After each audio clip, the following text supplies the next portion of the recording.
The cake was still inside the van when Jacob came through the service door. He didn't look at me first. He looked at the white bakery van, then at Alexis, then toward the hotel courtyard. Guests were walking past us in pressed shirts and summer dresses. A few people from the wedding party had stopped near the open service gate. Jacob lowered his voice.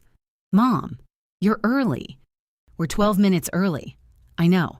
I just mean Lauren isn't ready. The cake has to be inside before 4. He rubbed the back of his neck. He'd done that since he was a boy, usually when he wanted me to answer a question he hadn't asked. Alexis stood beside me with the delivery folder held against her chest.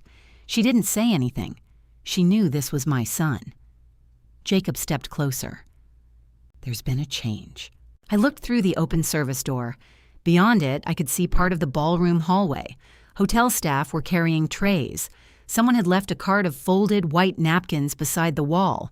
What changed? "The cake needs to come through here." "That's fine. Wayne already showed us the service route." "No, Mom. It's staying here." I thought I had misunderstood him. "The cake is staying at the loading dock? Just leave it with the hotel staff. We don't leave custom cakes unattended."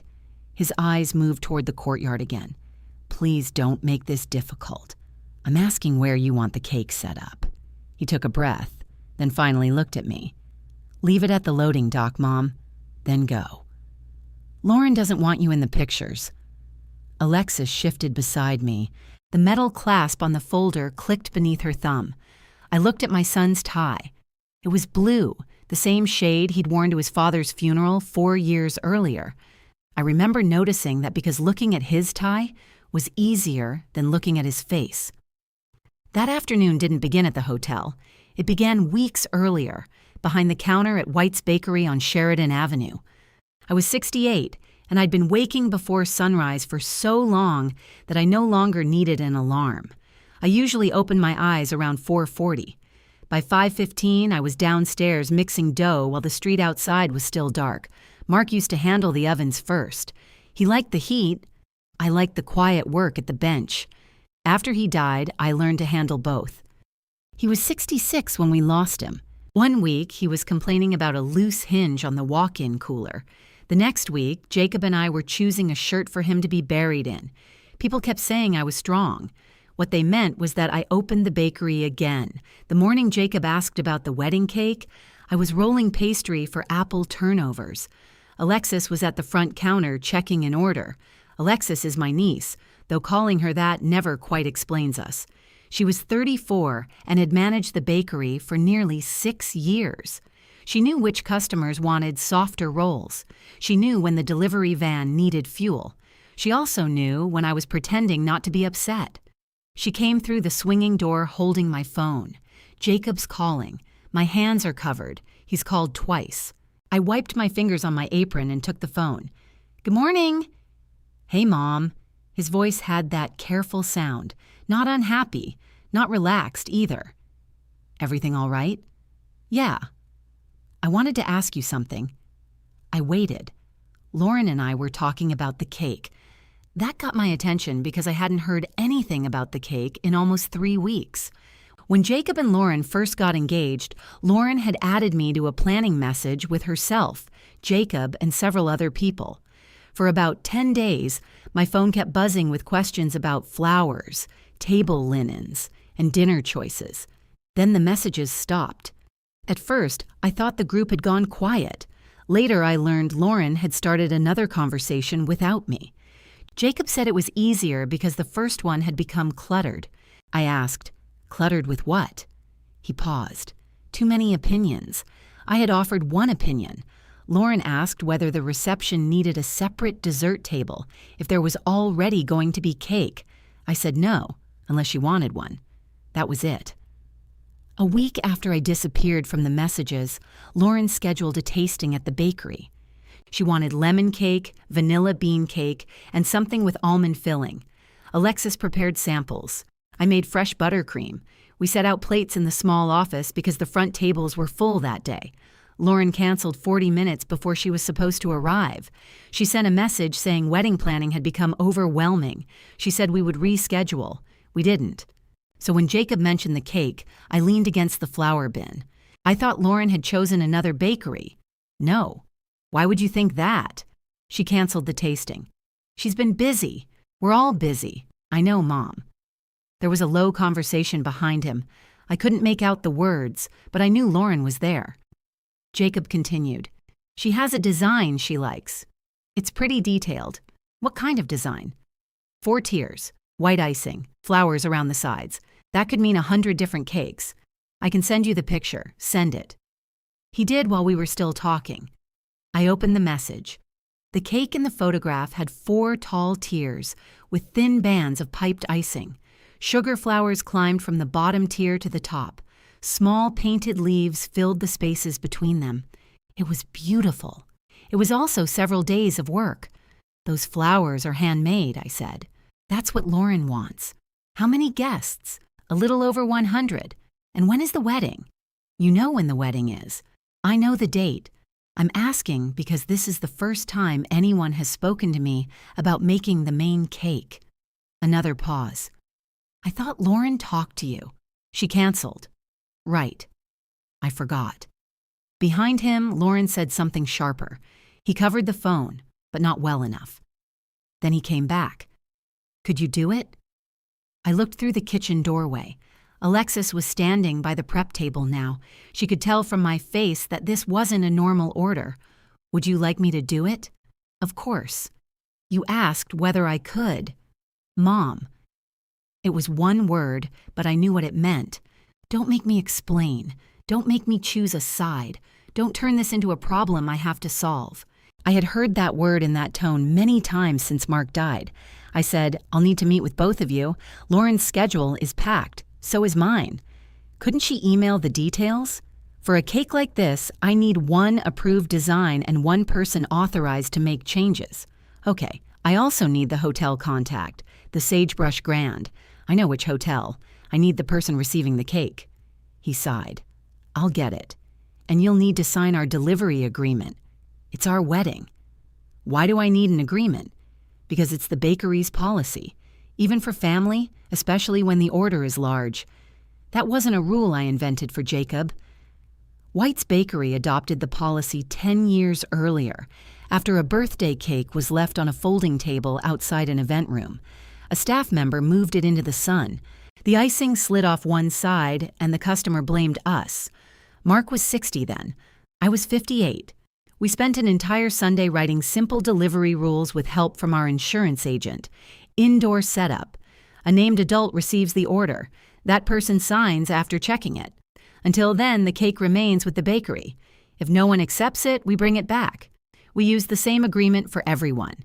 Paid orders, donated cakes, family events, all of them. The form stayed in a gray folder in the bakery office. Jacob said, Fine, send it over. No, come in. Why? Because I'd like to see my son. He went quiet. I was there last month. You picked up 2 trays of rolls. You stayed 6 minutes. That still counts. Does it? Lauren spoke again in the background. This time I heard her clearly. We don't have time for this. Jacob lowered his voice. I can come by after work. Good. We close at 5:30. I know when you close. I wanted to say he used to know more than that. I didn't. After we hung up, Alexis waited. What does she want? A 4-tier cake. Alexis stared at me. For how many people? A little over 100. That picture she posted? I looked up. What picture? Alexis took out her phone. She tapped the screen a few times, then handed it to me. Lauren had posted the cake design the previous evening. The caption said she had spent months creating every detail of her dream cake. She thanked 2 friends for helping bring her vision together. There was no mention of White's Bakery. There was no mention of me. I read the caption again. Alexis said, Maybe she hasn't announced the bakery yet. She hasn't asked the bakery yet. Alexis pressed her lips together. That's worse. I handed the phone back and returned to the pastry dough. It had softened while I was talking. I added flour to the bench and began rolling again. The pin made a quiet wooden sound against the table. Alexis stayed near the doorway. Are you going to do it? He asked me. That isn't what I asked. I folded the dough into thirds. I know. The truth was, I wanted to make that cake. Not because Lauren had been kind to me. She hadn't. Not because I needed the publicity. The bakery had more work than we could comfortably handle during summer. I wanted Jacob to walk into that ballroom and see something his mother had made for him. Mark had built Jacob's first bicycle from parts he bought at yard sales. I'd made every birthday cake until Jacob went away to college. When he returned home after graduation, I baked a chocolate cake, even though he said he was too old for one. He ate 2 pieces standing at the kitchen counter. After Mark died, Jacob checked on me every day for nearly a month. Then it became every few days. Then Lauren started planning their new life, and somehow every visit needed a reason. Pick up bread, borrow the van, ask about a vendor, return a pan. I kept waiting for the reason to be me. That afternoon, I went into the office and opened the lower drawer of Mark's desk. I still called it Mark's desk, though I had used it alone for 4 years. The gray delivery folder was under a box of receipt rolls. I took out a blank agreement and set it beside the photograph Jacob had sent. Then I wrote the wedding date at the top. Alexis came in carrying 2 mugs of coffee. "You've decided." I've decided to hear him out. She placed 1 mug beside me. "And if Lauren keeps changing things, the signed design controls, if she refuses to meet you, then Jacob approves it. And if neither one wants to sign, then there's no cake." Alexis nodded once. That was the tiny relief. Not joy, just a boundary set aloud before anyone could move it. Jacob arrived at 5:23. He came through the front door holding his car keys. He wore his work shirt and looked tired. I had already turned the display lights off, but the sign still said, "Open." "Sorry," he said. "Traffic." "In Cody?" He smiled a little. "Long day." Alexis locked the front door behind him. Then she went into the kitchen, giving us privacy without going far. Jacob sat across from me at the small table by the window. I placed the cake photograph between us. "Is this the exact design?" "Pretty much." "That isn't an answer I can bake." He looked toward the kitchen. "Lauren may want different flowers. Then she needs to choose them before I start. She changes her mind. You know how weddings are. I know how cakes are." He leaned back. "Okay. What do you need?" I put the agreement on the table. He glanced at the first page, then looked at me. "You really printed paperwork. I print it for every delivery. You're not charging us. The policy applies to complimentary events." His smile disappeared. "Complimentary? That means free, Jacob." "I know what it means." "Then read it." He picked up the agreement. For the first time since he'd entered, he stopped acting rushed. His eyes moved down the page. I watched him reach the section about indoor setup. Then he reached the part about the recipient's signature. This is a lot for a cake. It's 1 page. He read the final paragraph twice. "So if the hotel doesn't take it, you bring it back? If the designated person refuses the handoff, yes. Why would anyone refuse a wedding cake? I don't know." He looked at me then. Neither of us knew the answer yet. I pushed a pen across the table. "Choose 1 person to accept it inside the ballroom." He hesitated, then wrote his own name, Jacob White. He signed beneath it and dated the page. I waited until the ink dried. Then I placed the agreement back inside the gray folder and closed the clasp. He slid the pen back to me. "There. Official enough?" "It was official before you signed it." "You know what I mean." I made a copy and handed it to him. He folded it once. "Please don't do that." "What?" "Fold it. The hotel needs a clean copy." He looked at the crease, then gave a short laugh. "You and Dad really did think of everything." "We tried." The smile left his face. Mentioning Mark still did that to both of us. Jacob flattened the paper against the table. "I miss him. So do I." He nodded, but he didn't look up. For a moment, he was simply my son sitting in our bakery after closing. I could almost hear Mark moving pans in the kitchen. Then Jacob's phone buzzed. He checked it and stood. "I have to go. You just arrived. Lauren's waiting. I thought we were going to discuss the cake. She'll email everything." I watched him put the folded agreement into his coat pocket. "Sit down for 10 more minutes. Mom." 10 minutes, Jacob." He checked his phone again. I knew the answer before he spoke. I can't tonight. Alexis came from the kitchen with a paper bag. I packed the turnovers that didn't sell. Jacob reached for it. You're a lifesaver. She kept her hand on the bag. They're for Diane. His smile became uncertain. Oh, I said, take them. Alexis looked at me. There are 6, she said. I can't eat 6. You can freeze them. Jacob lifted his hands. It's fine. I don't need them. I pushed the bag toward him. Take them home. He kissed my cheek and left with the pastries. Alexis turned the lock after him. We watched through the window as he crossed Sheridan Avenue. He got into his car without looking back. You were going to have one with your coffee tomorrow, she said. I can make more. That wasn't my point. I know.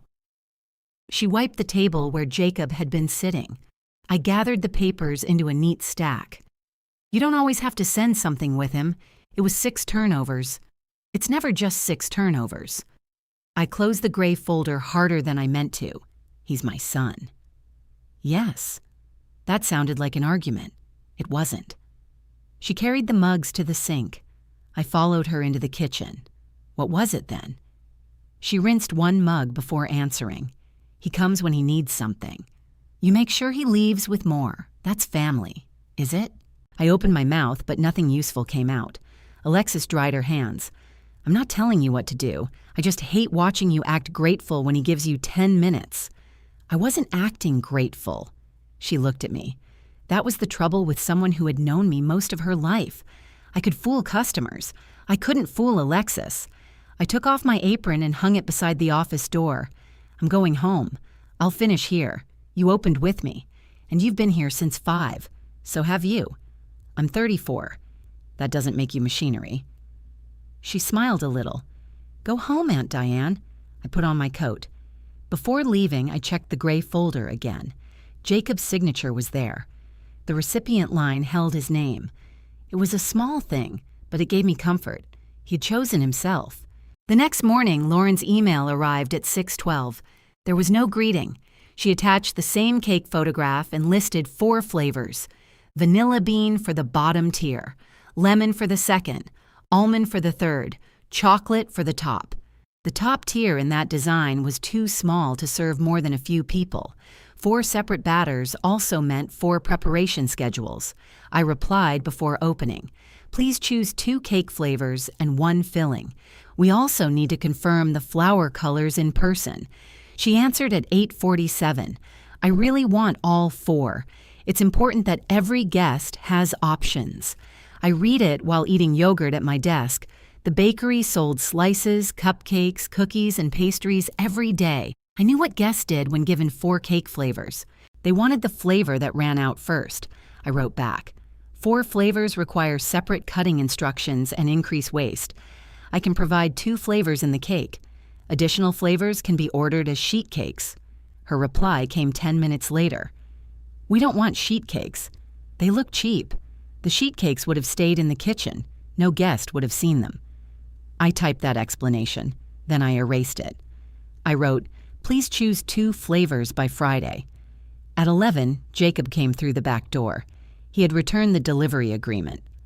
I figured you'd want this. You could have left it last night. I didn't know you needed it back. It says bakery copy at the bottom. He placed it on my desk. The crease was still visible. Lauren says you're pushing back on the flavors. I asked her to choose 2. She wants 4. I know. Can't you make an exception? I could. I'm not going to. He frowned. Why not? Because each tier has different baking and cooling times. The smallest tier would be chocolate. It wouldn't serve everyone who chose chocolate, so make extra. I offered extra. She doesn't want sheet cake. Then she needs to choose 2 flavors. He leaned against Mark's old filing cabinet. You're already making all the tiers separately. That doesn't make them 4 unrelated cakes. I'm just telling you what she said. You always are. He stopped. What's that supposed to mean? When Lauren tells you what she wants, you bring it to me.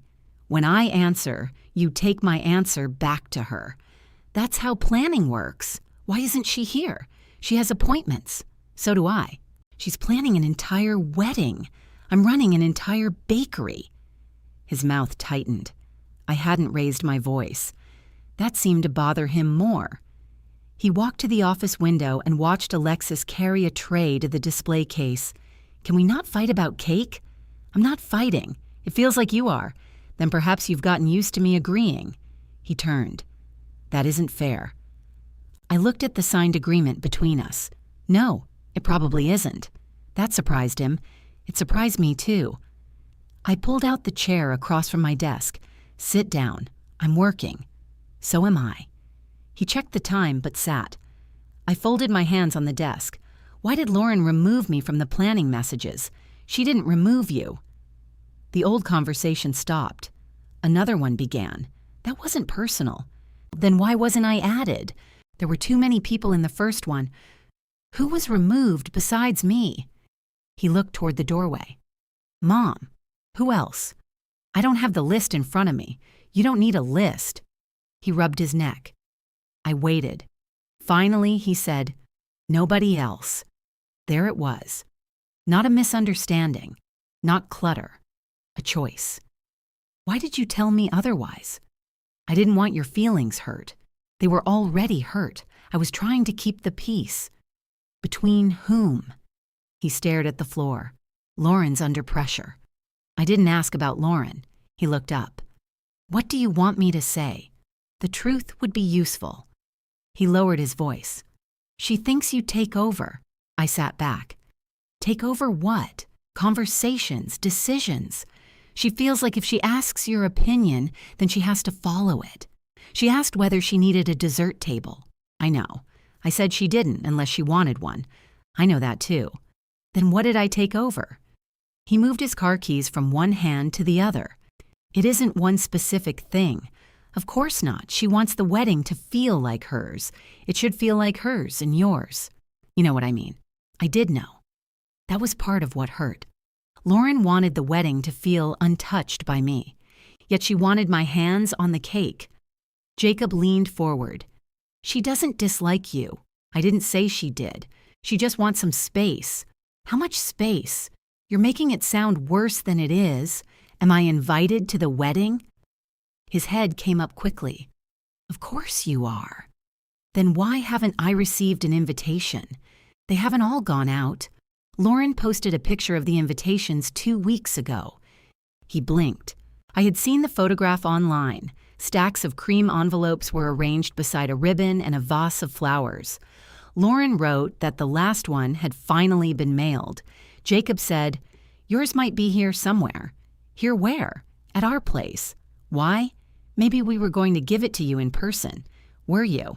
He was silent. I opened the desk drawer and took out my order notebook. I wrote the date at the top of a blank page because I needed to do something with my hands. Jacob watched me. What are you writing?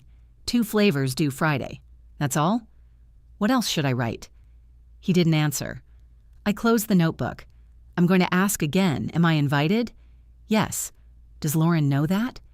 His face changed just enough. Not guilt exactly. Fear. She knows you're my mother. That wasn't my question. I'll talk to her. You shouldn't need to. I said I'll handle it. I looked at him across Mark's desk. That phrase had comforted me for years. I'll handle it. Jacob said it after Lauren missed my birthday dinner. He said it when they borrowed the bakery van and returned it empty. He said it after my name disappeared from the holiday gathering message. I always let him handle it.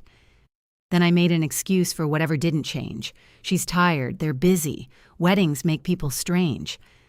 I had protected him from the discomfort of telling me the truth. I called it patience, because that sounded better. Jacob stood. I need to get back. You came here to ask for 4 flavors. I came to return the agreement. You could have mailed it. He picked up his keys. I'll talk to Lauren about the invitation. And the tasting. She'll email. I need her in the room. Why? Because she keeps asking you to translate. He gave me a tired look. It's cake, Mom. Yes, it is.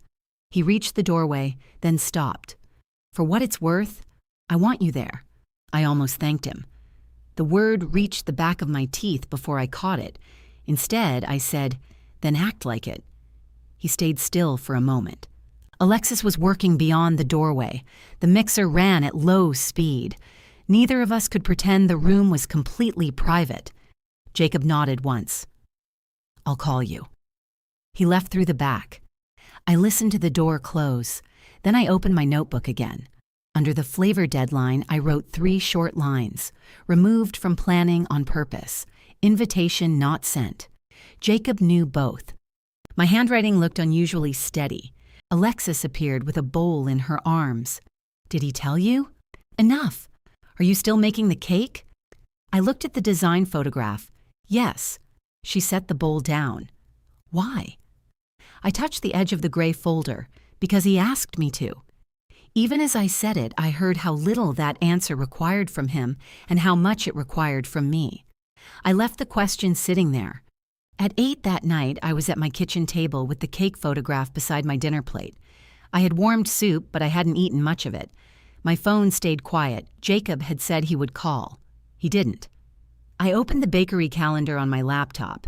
The wedding was 6 weeks away. A 4-tier cake required planning long before the baking started. I needed the stand size, the serving count, the ballroom temperature, and the delivery route. Most of all, I needed one finished design. I wrote an email to Jacob and Lauren. To keep the wedding order on our schedule, I need final written approval by Friday at noon. Please confirm 2 flavors, 1 filling, flower colors, serving count, and the person accepting delivery indoors. Changes after approval may not be possible. I read it twice. Then I added, an in-person tasting remains available, Thursday at 3. I copied Alexis and sent it. Lauren replied 11 minutes later. Thursday doesn't work. I have a dress appointment. I checked the time. It was after 8. I wrote, please suggest a time before Friday. Her answer came immediately. This week is impossible. Can we handle this by email? Before I could reply, Jacob called. Why did you send that? Because I need answers. You made it sound like you're canceling the cake. I said I'm holding the schedule until Friday. That sounds like a threat. It's a deadline. Lauren thinks you're punishing her for missing the tasting. She canceled it once and declined to reschedule. She has a lot going on, so do I. I told you that already. And I'm still running a bakery. He exhaled into the phone. Can you just work from the picture? No. Why? Because she has already requested 4 flavors. She also said she may change the flowers. She knows what she wants. Then she can tell me. She has told you. No, she has sent pieces of an order through you. He went quiet. I moved the cold soup away. Put me on speaker, I said. What? If Lauren is there. Put me on speaker. There was a rustling sound. Then Lauren's voice came from farther away. I'm here. Good evening, Lauren. Hi, Diane. Her voice was pleasant in the careful way people sound when they want a witness to remember their tone instead of their words. I need final cake choices by Friday. I understand. I just don't know why everything has to be so rigid. It isn't rigid. It's scheduled.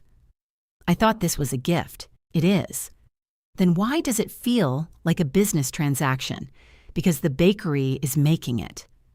Jacob said, Mom, she didn't mean it like that.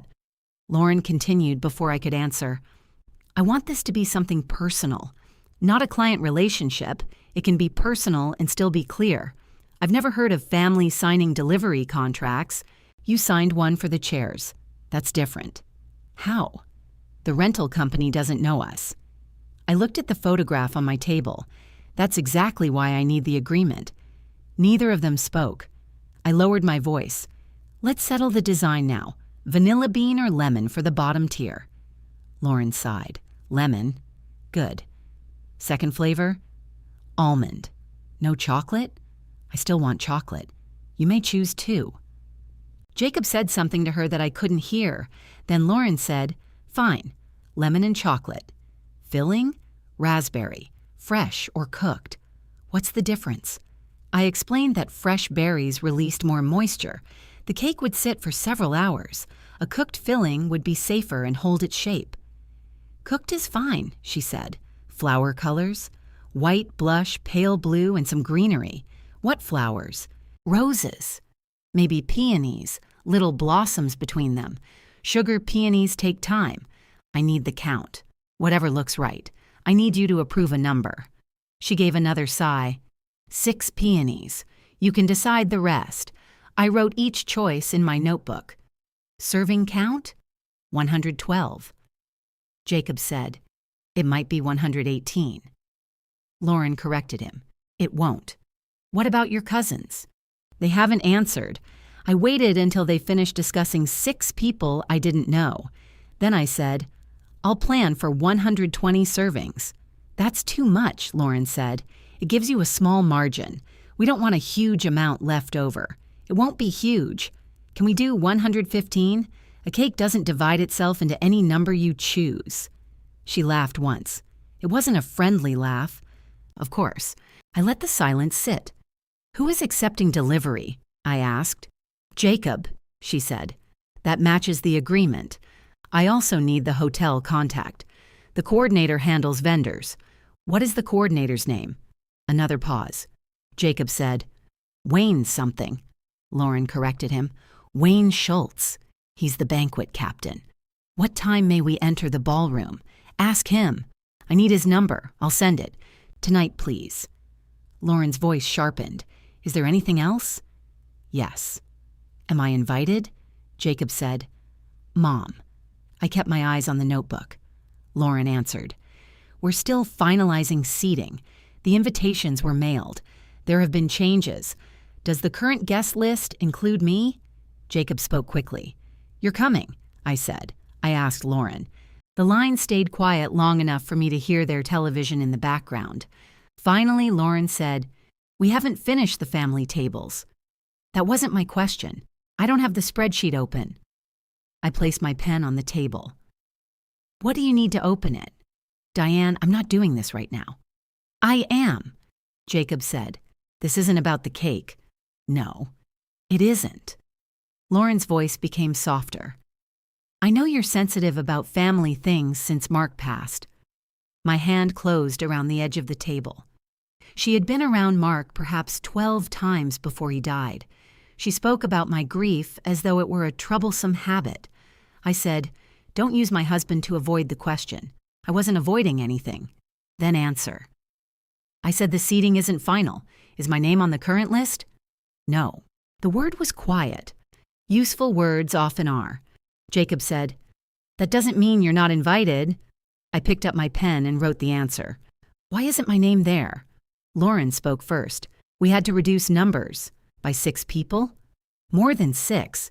Jacob said 6 people hadn't answered. That isn't the same list. I waited. Jacob said, We're working it out. I looked at the empty chair across from me. Mark used to sit there and sort the mail. Send the hotel contact, I said. Then I ended the call. My phone rang again before I reached the sink. I let it ring. A message arrived from Jacob. You put her on the spot, I typed. I asked whether I was invited to my son's wedding. He didn't respond. 5 minutes later, Lauren emailed Wayne's contact information. That was one thing the deadline had accomplished. I had the design choices, the serving count, and the person responsible for the ballroom. I also had an answer Jacob had avoided giving me. My name was not on the list. The next morning, I arrived at the bakery before 5. Alexis was already in the kitchen. She had started coffee and was weighing flour. You're early, I said.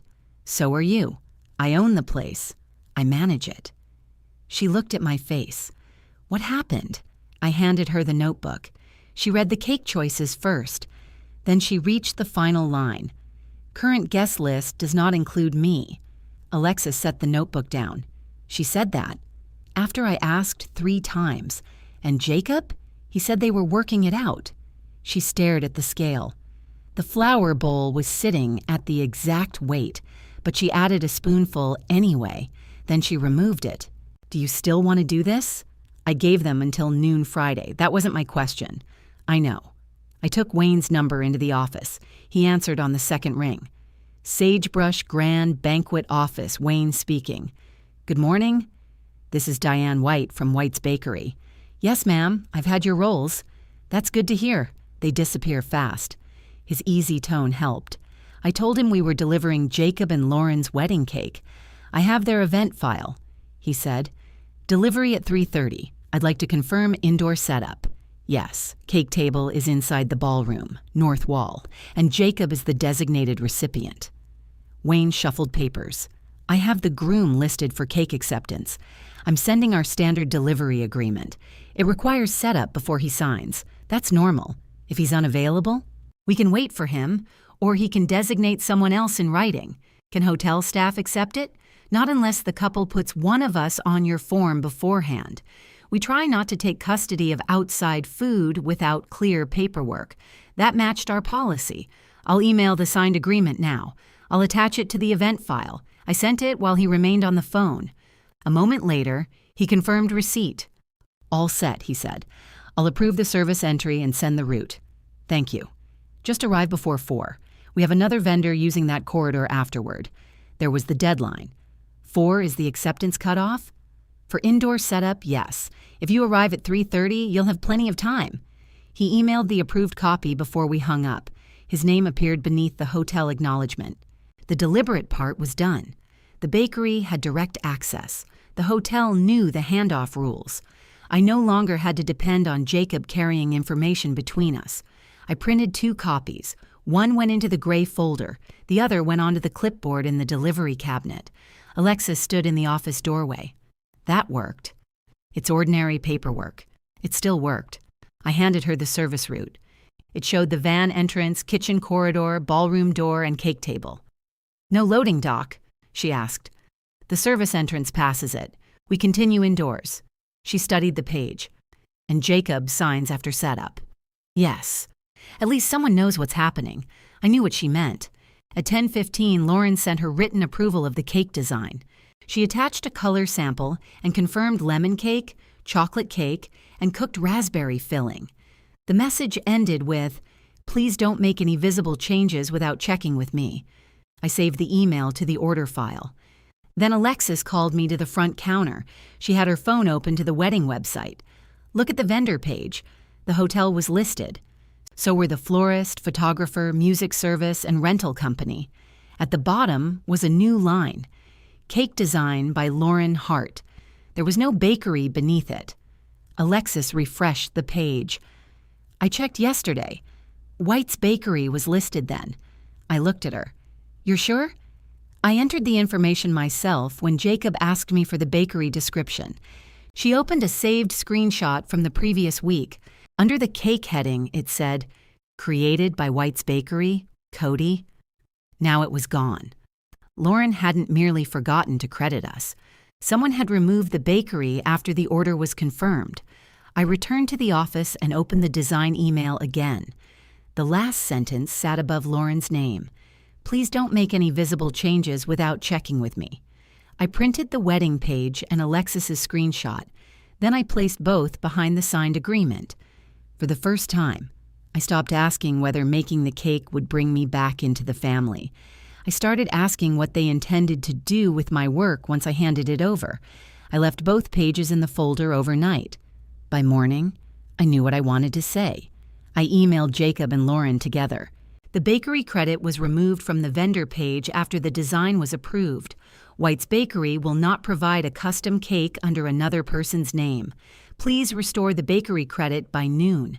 If the cake is intended to be represented as Lauren's work, I will release the date. I copied Alexis. Then I turned my phone face down and went into the kitchen. We had 3 dozen cinnamon rolls to finish before opening. The dough had risen high in the pans. Alexis spread icing while I moved the first tray to the cooling rack. You gave them until noon? She asked. Yes. What happens at noon? I released the date. You mean it? I sent it in writing. That isn't what I asked. I wiped icing from my thumb. Yes, I mean it. The answer made my stomach tighten. We had already reserved the week. I had turned away a retirement cake and 2 anniversary orders because the wedding would occupy the main cooler. Releasing the date would cost us money. Making the cake for people who erased us would cost something else. At 8:20, Jacob called. I let it ring while I helped a customer. He called again at 8:26. At 8:31, he came through the back door. He walked into the kitchen holding his phone.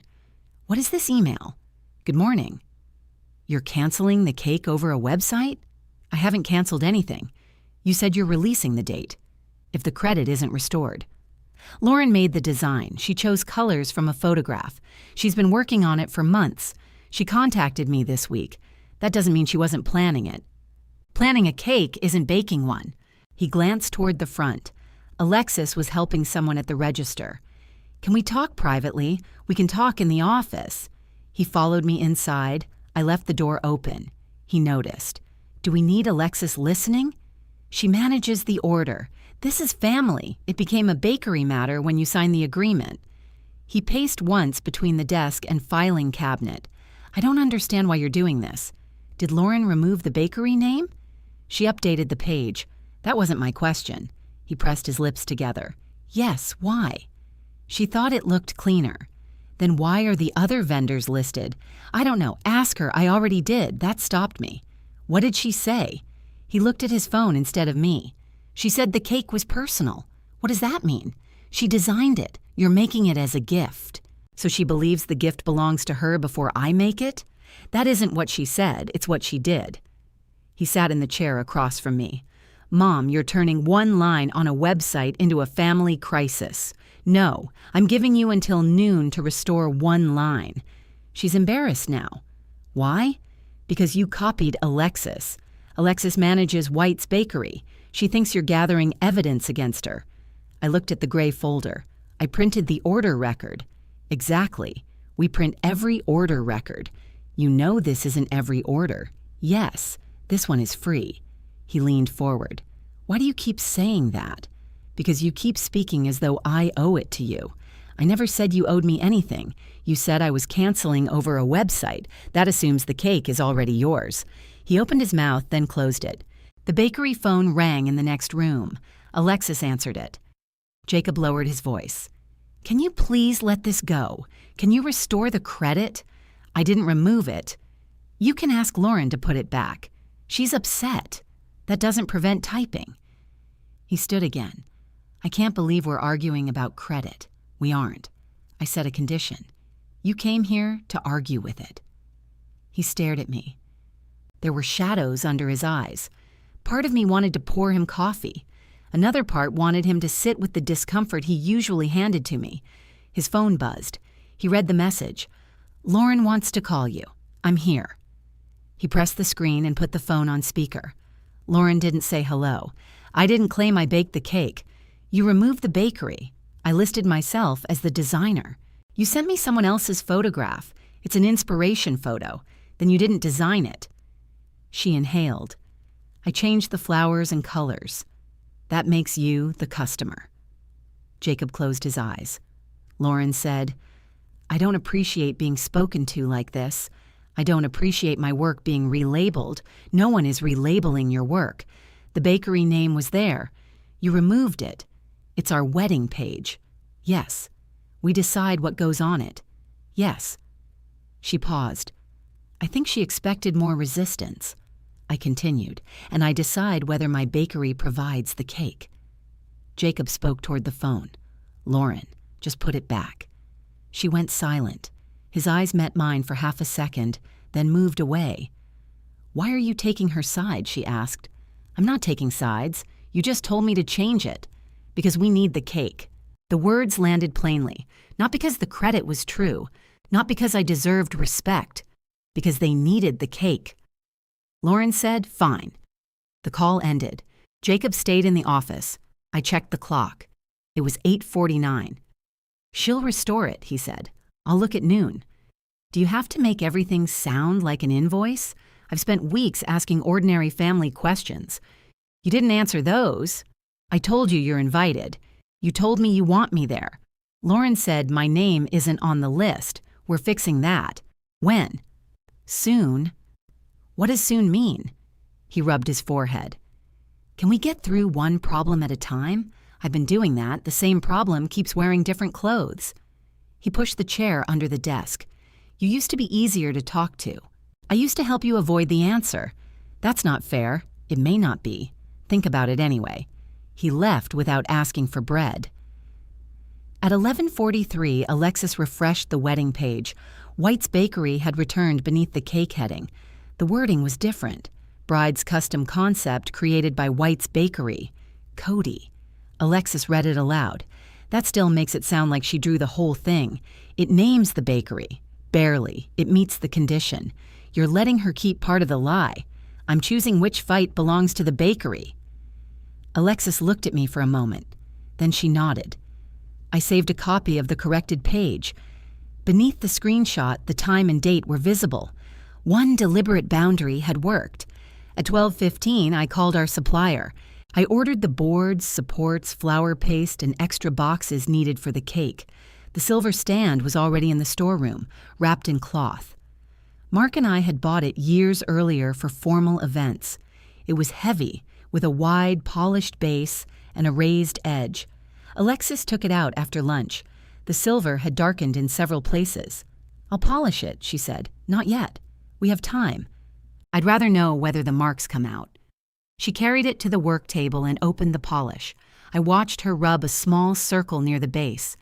The dark film disappeared, leaving a bright patch beneath it. There, she said. Good. She smiled. That's my useful contribution for the day. You restored evidence of your last useful contribution.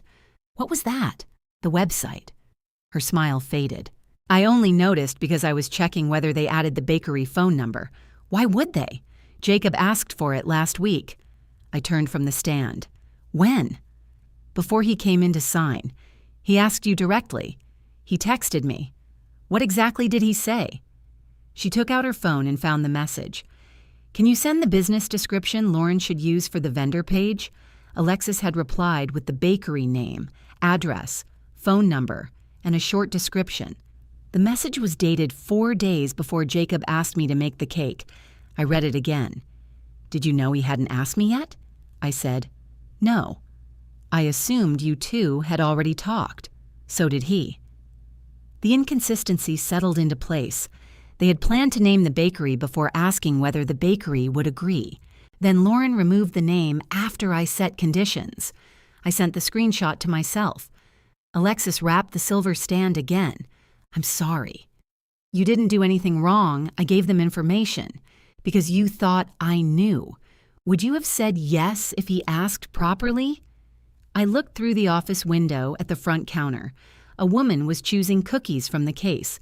2 people sat near the window with coffee. Yes, I said. That's the worst part. That afternoon, I made the first test batch of sugar flowers. I shaped 6 peonies and set them in foam cups to dry. My hands remembered the pressure needed to thin each petal without tearing it. At 3, Lauren emailed, she wanted the pale blue flowers changed to lavender.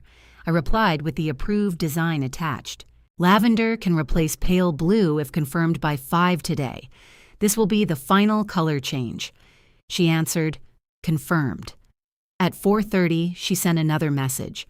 Could the bottom tier be taller? The current proportions feel dated. I wrote, no, the structure and proportions are approved. At 5:12, she sent a photograph of gold edging. This might elevate it. I wrote, gold edging is not part of the approved design. Her reply came after closing.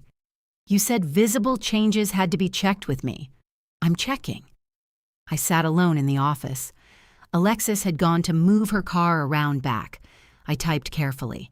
That sentence prevents changes by the bakery. It does not reopen the approved order. Further additions are declined. I copied Jacob and saved the message. He called before I could close the laptop. Could you be a little flexible? I accepted the lavender. She really likes the gold. The gold wasn't approved. How hard is it? That isn't relevant. It sounds relevant. If you ask whether something is hard, you're asking what it costs me, not whether it belongs on the cake. He was quiet. Then he said, she thinks you're trying to control the design now. I'm protecting the design she approved. You know how that sounds. Yes, accurate. He sighed. This wedding is becoming miserable. I looked at the 6 sugar peonies drying beside the window, then stopped bringing every discomfort to the one person already giving you free labor.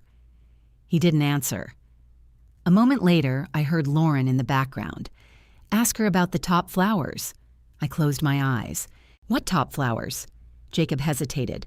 She wants a small arrangement on top now. The approved photograph has 3 sugar roses. She wants fresh flowers instead. From the florist? Yes. Fresh flowers need to be prepared for food contact. The florist knows what she's doing. Then the florist can contact me. Lauren spoke loudly enough for me to hear. This is ridiculous, I said. Have her call the bakery.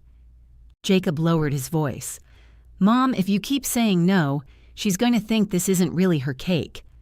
I looked at the order file, the supplier invoice, and the petals I had shaped that afternoon. It isn't hers yet. The line went quiet. I continued. It belongs to White's Bakery until delivery is accepted. That is what you signed.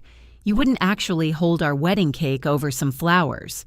I'm telling you the order is closed to changes. That isn't what I asked. No, it isn't. He ended the call without saying goodbye. At 6:20, Lauren sent one final email. If the cake remains bakery property until acceptance, we need to reconsider how delivery should be handled. I printed that message too. Then I opened the gray folder and placed it behind the hotel's approved service route. I carried the folder home with me that night. It stayed on the passenger seat while I drove. At each stoplight, I looked at it as though the paper might explain what Lauren meant. She knew the delivery terms. Jacob had signed them. Wayne had approved them. There was nothing to reconsider unless she wanted to change the handoff.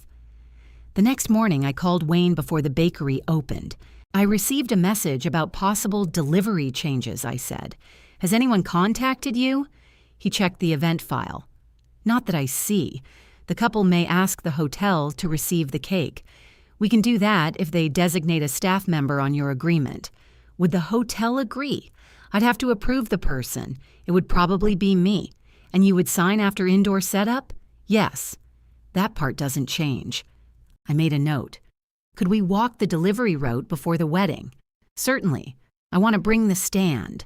That's a good idea. The table listed in the file is 36 inches wide. The stand is 34. Close fit. It has a raised edge. Still worth checking. He offered us a time the following Tuesday after lunch. I wrote it on the calendar. That was the useful answer. The hotel could become the recipient, but only through the same indoor handoff. Lauren couldn't turn our delivery into a drop simply by calling it one. At 6:40, Alexis arrived carrying 2 coffees. Wayne says we can test the stand Tuesday. Good. I told her what he had said about a hotel recipient. She removed her coat slowly. Lauren messaged me last night. About what? The cake. I waited. Alexis set both coffees on the prep table. She asked whether I could handle delivery instead of you. The mixer timer went off. Neither of us moved toward it. What did you say? I asked why. And? She said you seemed overwhelmed. I turned off the timer. Alexis continued. Then she said the wedding day would be stressful enough without family tensions around the vendors. I looked at the tray of sugar flowers near the wall. Did she use the word family? Yes. That's interesting. I told her delivery assignments come from you. What did she say? She asked whether I had authority as manager. You do. I know. I told her I don't change signed terms behind the owner's back. A small line appeared between her eyebrows. I hope that was okay. It was exact. She didn't like it. Did she answer? She said she was only trying to simplify things. I picked up my coffee. The lid was loose, and a little spilled onto my hand. Alexis reached for a towel. I've got it. I wiped my fingers. Send me the messages. She did. I printed them and added them to the order file. The folder was growing thicker. I disliked that. A wedding cake should have needed a design, a schedule, and a delivery page. This one had become a record of conversations no one wanted to have plainly. At 9, Jacob called the bakery. Alexis answered. She listened for a moment, then held out the phone. He wants you. I took it. Good morning. Why did you involve the hotel? I asked a delivery question. Wayne emailed us. What did he say? That you scheduled a walkthrough. I did. Lauren thinks you're making this into a production. We're testing a 34-inch stand on a 36-inch table. You've delivered there before. Not with that stand. Can't you measure it at the bakery? I did. That's why we're checking. He lowered his voice. She doesn't want a lot of people moving through the ballroom. 2 people will deliver the cake. She says vendors usually drop things at the service entrance. Food trays, perhaps, not assembled wedding cakes. Why does the cake need 2 people? It has 4 tiers.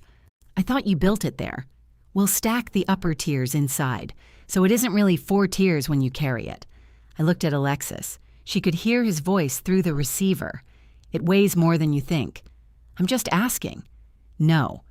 You're trying to make a 2-person job sound unreasonable. He exhaled. Alexis can do it, right? Not alone. What if hotel staff help? They aren't responsible for carrying our cake. Wayne said they could accept it. After indoor setup.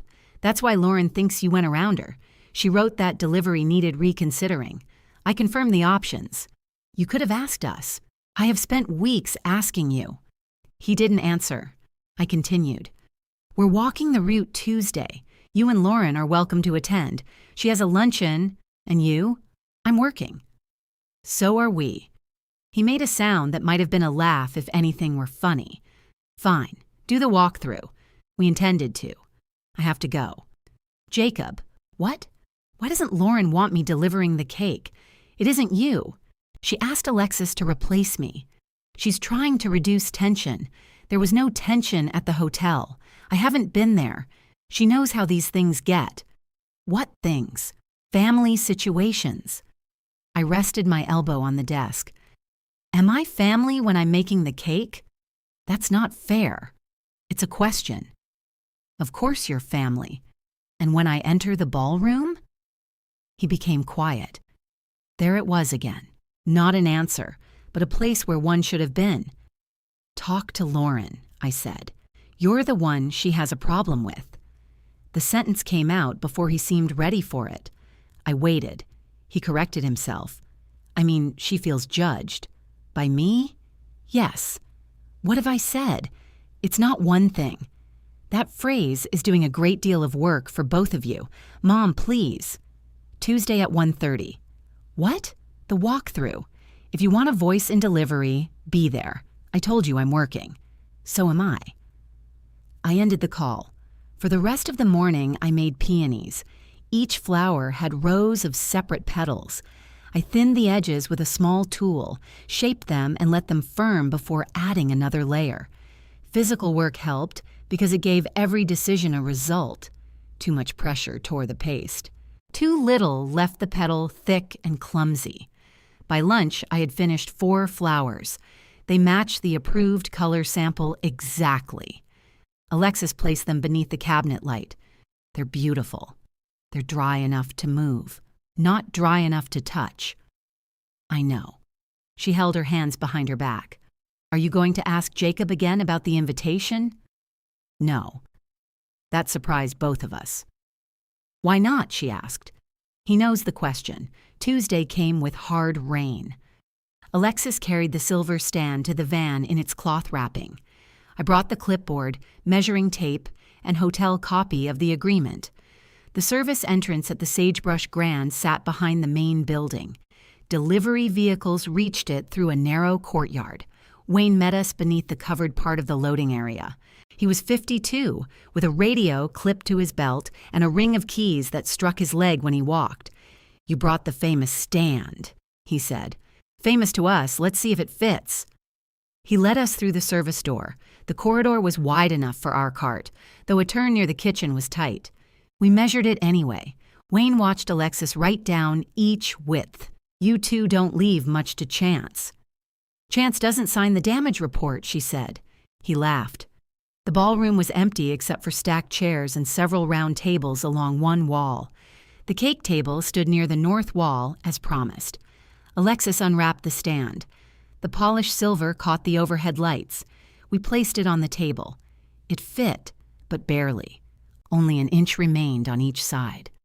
I don't like that, I said. Wayne pressed one hand against the table. It's stable. The cloth shifts. We can use a wider table. Do you have one? I'll change the order. He made a note on his event sheet. Then he moved the table 6 inches from the wall so we could work behind it. The practical problem was solved in less than 5 minutes. If we hadn't checked, it would have waited for the wedding day. I walked the route from the ballroom back to the van while Alexis timed me. 8 minutes with an empty cart. We added time for doors, stacking, repairs, and Jacob's inspection. We need at least 30 minutes, I told Wayne. You're scheduled at 3:30, and the deadline is 4. Yes. What happens in the ballroom before then? He checked his sheet. Wedding party photographs begin at 3:15. I looked around the room. While vendors are setting up? That's what the current schedule says. Will the path remain open? It has to. Alexis looked at me. The request for a different delivery suddenly made more sense. Did Lauren ask for the ballroom closed during photographs? I said. Wayne glanced at his notes. She asked about limiting foot traffic. What did you tell her? That scheduled vendors still need access. Did she name the bakery? I don't discuss one vendor's instructions with another. She's the client, and you're the bakery. I'm going to keep everyone inside their own agreement. I respected that answer. He pointed toward a side door. We can bring you through there if the main aisle is occupied. You'll still enter the ballroom. Good. On our way back, we stopped in the courtyard. A covered walkway crossed between the guest parking area and the hotel entrance. Anyone arriving from that side would pass the service gate. Will guests use this during delivery? Alexis asked. Some of them, Wayne said. The west lot feeds through here. I looked at the open gate, then at our van. There would be no private way to move a 4-tier cake through that courtyard. Wayne sent the revised table order and route confirmation before we left. He copied Jacob and Lauren because it affected their event schedule. Lauren called while Alexis was securing the stand in the van. You went into the ballroom? Yes. Why? To test the stand. You could have told me. You were invited. I had a luncheon. Then you knew. I didn't know you were planning to walk through while everything was being prepared. The room was empty. That isn't the point. I stood beneath the loading cover and watched rain strike the courtyard stones. What is the point, Lauren? I want the wedding day to feel calm. So do I. Then perhaps Alexis could set up without you. She cannot. Why not? Because I'm responsible for the cake until acceptance. You don't trust her? I trust her completely. Then I don't understand. You don't have to understand. You need to follow the agreement. Her voice cooled. You're making a free cake sound very expensive. It is expensive. You simply aren't paying for it. She went silent. Then she said, There are other costs, Diane. What does that mean? You keep pushing yourself into places where you haven't been asked. The rain seemed louder against the metal roof. I was asked to make the cake. Exactly. She ended the call. Alexa stood beside the van with both rear doors closed. What did she say? I put the phone into my coat pocket. She finally explained the job. What job? Bake it. Don't arrive with it. Before we pulled out, Wayne came through the service door carrying a printed sheet. Small update, he said. I just received a request to move cake delivery to the exterior service hold. From Lauren. He nodded. Did you approve it? No. It conflicts with your agreement. He handed me the request. At the bottom, Lauren had written, Bakery staff will not require ballroom access. Wayne tapped that sentence. I told her any delivery change needs approval from the bakery and the designated recipient. The request had failed. It also confirmed that Lauren's problem had never been the width of the table. I folded the request and put it in my coat pocket. Wayne looked toward the hotel door. Do you want me to respond again? Yes. Tell her the approved plan remains. I'll copy you. And Jacob. He's already on the event file. I thanked him, and Alexis drove us back to the bakery. The rain followed us down Sheridan Avenue. The silver stand made a soft scraping sound each time the van turned. At the bakery, we carried it into the storeroom. I unwrapped it again to make sure the base hadn't shifted. Alexis leaned against the shelf. Are you all right? I'm checking the stand. The stand is fine. I ran my finger around the raised edge. She wrote that we wouldn't need ballroom access. I saw. She wrote it as though we had agreed. I saw that too. I covered the stand. My phone rang before we reached the kitchen. "Lauren," I answered in the office. "Wayne denied the delivery change," she said. "He followed the agreement. You told him to deny it. I told him the approved plan remains. I'm trying to protect the schedule." "From what?" "The ballroom is going to be crowded. The photographer needs clear space. Flowers will be coming in. Tables will still be dressed. That is why vendors have assigned times. The hotel can move the cake after you leave." "No." She became quiet. "Why not? Because hotel staff didn't agree to move it. I can ask them. The cake will be stacked and finished at its table. You're being stubborn. I'm being careful. It feels like you're looking for reasons to come inside." The office door was open. Alexis stood at the prep sink with her back to me. Her shoulders went still. "I am coming inside to set up the cake," I said. "You know what I mean." "No." "Say what you mean." Lauren's voice lowered. "I don't want family conflict during photographs." "What conflict?" "This. Exactly this. A delivery conversation?" "Your tone." I looked at the rain running down the office window. "I haven't been invited. I won't be dressed for photographs. That isn't what I said. Then what are you afraid will happen?" "I'm not afraid." "Good. The approved setup remains." She exhaled hard. "I knew accepting this cake was a mistake. You requested it. Jacob requested it because he wanted you involved. And you didn't?" Her answer took too long. "This is what you do," she said. "You turn every practical question into a test. I asked one practical question. Did you want me involved?" She started crying. Not loudly. I heard her take 2 small breaths, then speak through them. "I have tried so hard with you." I pulled the chair out and sat down. "How?" "That's cruel. It's a question. You don't see everything I'm carrying." "I don't. My parents have their own opinions. Jacob wants everyone happy. The hotel keeps asking for decisions. Now you're documenting every conversation like I'm some terrible person. I document cake orders. You printed my messages." "How do you know that?" Jacob told me.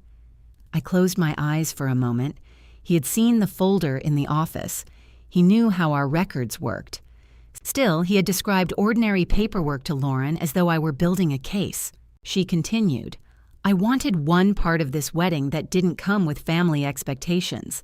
Then you shouldn't have asked family for the cake. I didn't ask you. Jacob did." There it was. She stopped crying almost immediately after she said it. I heard movement, then Jacob's voice farther from the phone. "What happened?" Lauren said. "Your mother won't let the hotel handle delivery." He took the phone. "Mom, I'm here. Can we talk later?" "We're talking now." He moved away from Lauren. A door closed behind him. "Why can't Wayne accept the cake? He can if he is designated in writing and signs after indoor setup. Then designate him. That changes who is responsible for inspecting it. Wayne knows what a cake looks like." "This is your wedding cake. I trust you." "That isn't the issue." "Then what is?" "You signed as the recipient. I'll sign something else." "Why?" He lowered his voice. "Because Lauren doesn't want an argument." "Who would I argue with?" "I don't know. Would I argue with you?" "No." "Would I argue with her?" "Not if you didn't see her." I rested my hand on the folder. "So that's the plan." "I didn't say that. You said there would be no argument if I didn't see her. I'm trying to make the day easier." "For whom?" He didn't answer. I said, "The setup remains at 3:30. Mom, please don't make me choose between you. You already signed the agreement." "That's not what I mean. I know." I ended the call. For the next hour, I tried to work on the lavender flowers. My fingers were too tight. I tore 3 petals. The 4th peony split near the center after I had spent 20 minutes shaping it. I put the tools down. Alexis came over and looked at the damaged flowers. "Take a break. I'm behind." "You weren't behind this morning." "I am now." She lifted the tray. "I'll clear these." "No. Leave them. They're torn. I want to see what the conversation cost." She gave me a look I understood. "I'm not being dramatic," I said. I didn't say you were. I rubbed the base of my thumb. The hand had started aching 2 days earlier. Sugar work required small, repeated movements. Usually I knew when to stop. That week I kept going because each change stole time from the next task. Alexis brought me a cold pack wrapped in a towel. 15 minutes. I don't need it. She held it out. I took it. While I sat with the cold pack, she opened the production calendar. We need to discuss next month. What about it? We declined another order this morning. What order? A 3-tier anniversary cake for wedding week. I remembered the inquiry. The customer had called twice. We don't have cooler space. I know. What are you asking? I'm not asking. I'm telling you the cost is no longer just ingredients. I looked at the calendar. The wedding occupied 3 full production days and most of a 4th. The sugar flowers had already taken more than 14 hours. We had also turned down a breakfast delivery because the van would be in use. How much work have we refused? I asked. She opened the inquiry log. 4 custom cakes, 1 breakfast order, 2 dessert trays. Some of those people may not have booked. 3 tried to. I took the cold pack from my hand. Why didn't you tell me? I did. When? Each time. I remembered the conversations. Can we fit this one? No, the wedding cake needs the bench. What about Saturday morning? No, the van has to be ready. I had approved every refusal without putting them together. Alexis turned the calendar toward me. We could have charged enough for the wedding cake to cover that lost work, but we didn't. No. Because it was for Jacob. Yes. The word did not accuse me. That made it worse. I closed the calendar. I made that choice. You did. I don't want you paying for it. The bakery is paying for it. I own the bakery, and I manage it. She sat across from me.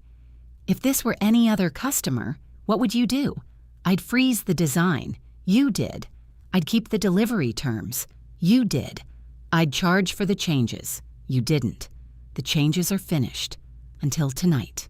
I looked at the torn flowers. No more changes. You've said that. This time, I mean no favors either. She waited.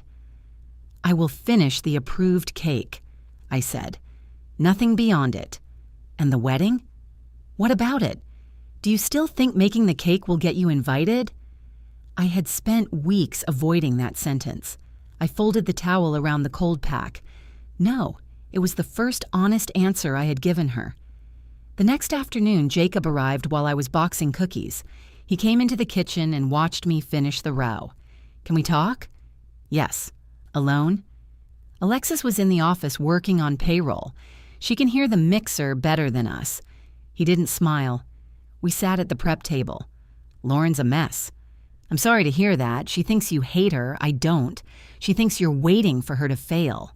I'm waiting for final instructions to remain final. It isn't just the cake. I know. He placed both hands on the table. She was going to add you to the guest list. I stayed still. What stopped her? She wanted to feel like you respected her decisions. Which decision? All of them. Even removing me? He looked away. It wasn't supposed to be permanent. How temporary was it? She wanted some breathing room. Until when? I don't know. Before the ceremony? After the photographs? Before she ate the cake? Don't do that. Do what? Make it sound ugly. I'm asking about timing. He stood and walked to the sink. He didn't need water. He only needed distance. She said if things calmed down, we could find a seat for you. A seat. You know what I mean. No, Jacob, I don't. He turned. We're already at capacity. You planned for 120 cake servings. That includes vendors. So the bakery has a serving, but the baker doesn't have a chair. That isn't fair. You keep saying that when the facts sound bad. His face tightened. I came here to fix this. How? Agree to let Wayne accept the cake. Let Alexis set it up. Give Lauren some space. Then I can talk to her about adding you. I stared at my son. The invitation wasn't forgotten. It wasn't delayed in the mail. It was being held until I behaved properly. He had come to offer it as payment. I stood and untied my apron. You don't need to talk to her about adding me. What does that mean? I won't ask again. Mom, the cake is not an audition for a seat. That's not what I said. It's exactly what you offered. He moved toward me. I'm trying to get you there. Then you should have put my name on the list before asking for my work. I can't go back and change that. No, but you can stop asking me to pay for it. His jaw moved as though he were holding back words. What do you want now? I looked at the trays, the calendar, and my aching hand. I want the agreed cake completed safely. I want the bakery credited. I want indoor acceptance by the person who signed. And after that, it's your wedding. He stared at me. You really don't care whether you're there? I picked up my apron. I care enough to stop bargaining for it. He left through the back door. I didn't follow him. When the door closed, I returned to the production calendar. I drew a line beneath the approved wedding order. Next to it I wrote, no additions, no substitutions, no unpaid extras. Then I moved the cold pack onto my wrist and began remaking the 4 torn flowers. The second batch dried without tearing. By Friday, I had 10 finished peonies. We needed 6. I kept the extras in a separate box in case one broke during transport. Alexis printed a new production sheet and taped it beside the workbench. It contained only the approved choices. 2 flavors, cooked raspberry filling, white, blush, and lavender flowers. No gold, no fresh arrangement. At the bottom, she added, changes closed. I read it. That's plain. That's the idea. I signed beneath it. Then I sent the same page to Jacob and Lauren. Production will follow this final sheet. Please report factual errors by Monday at 9. Additional design requests will not be reviewed. Lauren replied first. The top tier should be lemon. I checked the signed design. The top tier is chocolate, I wrote. I thought we agreed lemon. I attached her approval email. She answered, okay. That one word saved us another hour of conversation. On Monday morning, no factual corrections had arrived. I marked the design final in the order book. Then I did something I should have done from the beginning. I stopped taking wedding calls on my personal phone. I emailed them both. All cake communication will now go through the bakery address. Alexis will record production questions. Delivery changes require written approval under the signed agreement. Jacob called me 5 minutes later. I didn't answer. He called the bakery. Alexis picked up. White's Bakery, this is Alexis. She listened. Then she said, cake questions need to be emailed. Another pause. No, she's here. She looked through the office window at me. Yes, that's still the process. I heard his voice rise through the receiver. Alexis remained calm. If it concerns the cake, please send it to the bakery address. If it doesn't, you can call Diane after work. She listened again. I'll tell her you called. Then she hung up. I came into the kitchen. What did he want? He said the email felt hostile. What cake question did he have? He wouldn't say. That's useful. Alexis tilted her head. How? He didn't have one. The new system worked almost immediately. That afternoon, Lauren emailed asking whether the lavender could be made warmer. Alexis replied with the approved color sample. Production has begun using this shade. Lauren sent a photograph of a different lavender. Alexis answered, additional design requests are closed. There was no argument. No one called me. The bakery kept moving. The next day, Lauren asked whether the cake could include a small plaque with their initials. Alexis sent the same answer. On Wednesday, Jacob emailed, could the cake be delivered at 3 instead of 3:30? That was a scheduling question, so I answered it. We can arrive at 3:15. Indoor acceptance must still be completed by 4. He replied, that works. I updated Wayne, and he confirmed the service corridor would be available. A clear question had received a clear answer. I had forgotten how simple that could be. The wedding was now a little over 2 weeks away. We began baking the layers that could be frozen safely. Lemon first, then chocolate. The bakery smelled like butter, cocoa, and grated lemon peel for 2 full days. We wrapped each cooled layer twice. Alexis labeled them by tier and date before carrying them into the walk-in cooler. The 4-tier cake existed only in parts. That made it manageable. On Thursday afternoon, I made a small sample cake using the final flavors and filling. I decorated it with 1 flower in each approved color. I photographed it from the front, side, and top. Then I emailed Jacob and Lauren. The flavor and color sample is ready for final inspection tomorrow at 4. One of you must attend or approve the attached photographs by 5. Lauren responded that she had a hair appointment. Jacob said he would come. At 4 the next day, he arrived through the front door. This time, he didn't use the back entrance. I was standing behind the counter with a customer. He waited near the window until I finished. When the customer left, he said, "Can we do this quickly? The sample is in the office." Alexis brought 2 forks and 3 small plates. Jacob looked at the extra plate. "Is Lauren coming?" "No, I know." "Who's the 3rd plate for?" "Alexis." He gave a tired smile. "Right." We sat around Mark's desk. The sample cake was in the center on a plain white board. Jacob studied it. "It looks good. Look closely." "I am. Check the colors against the printed sample." He held the color page beside the flowers. "They match. Check the piping." "Mom, I trust you. I want you to inspect it." He turned the cake slowly. "Everything matches." I cut 3 slices. The lemon cake was soft without being loose. The filling held a clean line between the layers. Jacob took a bite. "That's really good. Check the chocolate." He did. "That too. Which flavor do you prefer?" "Lemon." "Then remember the bottom 2 tiers are lemon." "I will." Alexis placed the final production sheet in front of him.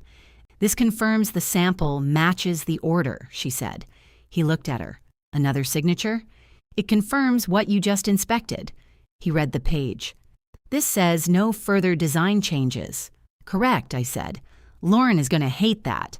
The changes were already closed. He looked at the small cake again. "Can I take this home to her?" "After you sign." He signed. Alexis made a copy. Then she boxed the remaining sample. Jacob held the box but didn't leave. "You haven't called me back. You called during business hours about the bakery email. I wanted to talk about us. You told Alexis the email was hostile. It felt hostile. It gave you a place to send cake questions. I'm your son. I shouldn't need an office system to talk to you. You don't. Then why didn't you answer?" "Because every cake disagreement had been arriving through my personal phone."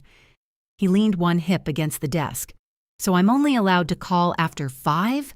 You can call any time. If you call about the order, we'll put it in the order record. That still feels cold. It feels clear to me." He looked down at the box. "Lauren says you're trying to embarrass her." "How?" "By copying Alexis. By making her repeat things in writing. Has Alexis shared anything outside the bakery?" "No." "Have I?" "No." "Then who is embarrassed?" He didn't answer. I placed the signed inspection sheet in the gray folder. Jacob watched me. "You really keep everything, for active orders. You didn't used to be like this with family." "No, I didn't." He waited, perhaps expecting me to soften that statement. I didn't. He moved toward the door. Then he stopped beside the empty chair. "I'm still working on the wedding invitation." "I'm not. What does that mean?" "It means you don't need to report progress." "You don't want to know?"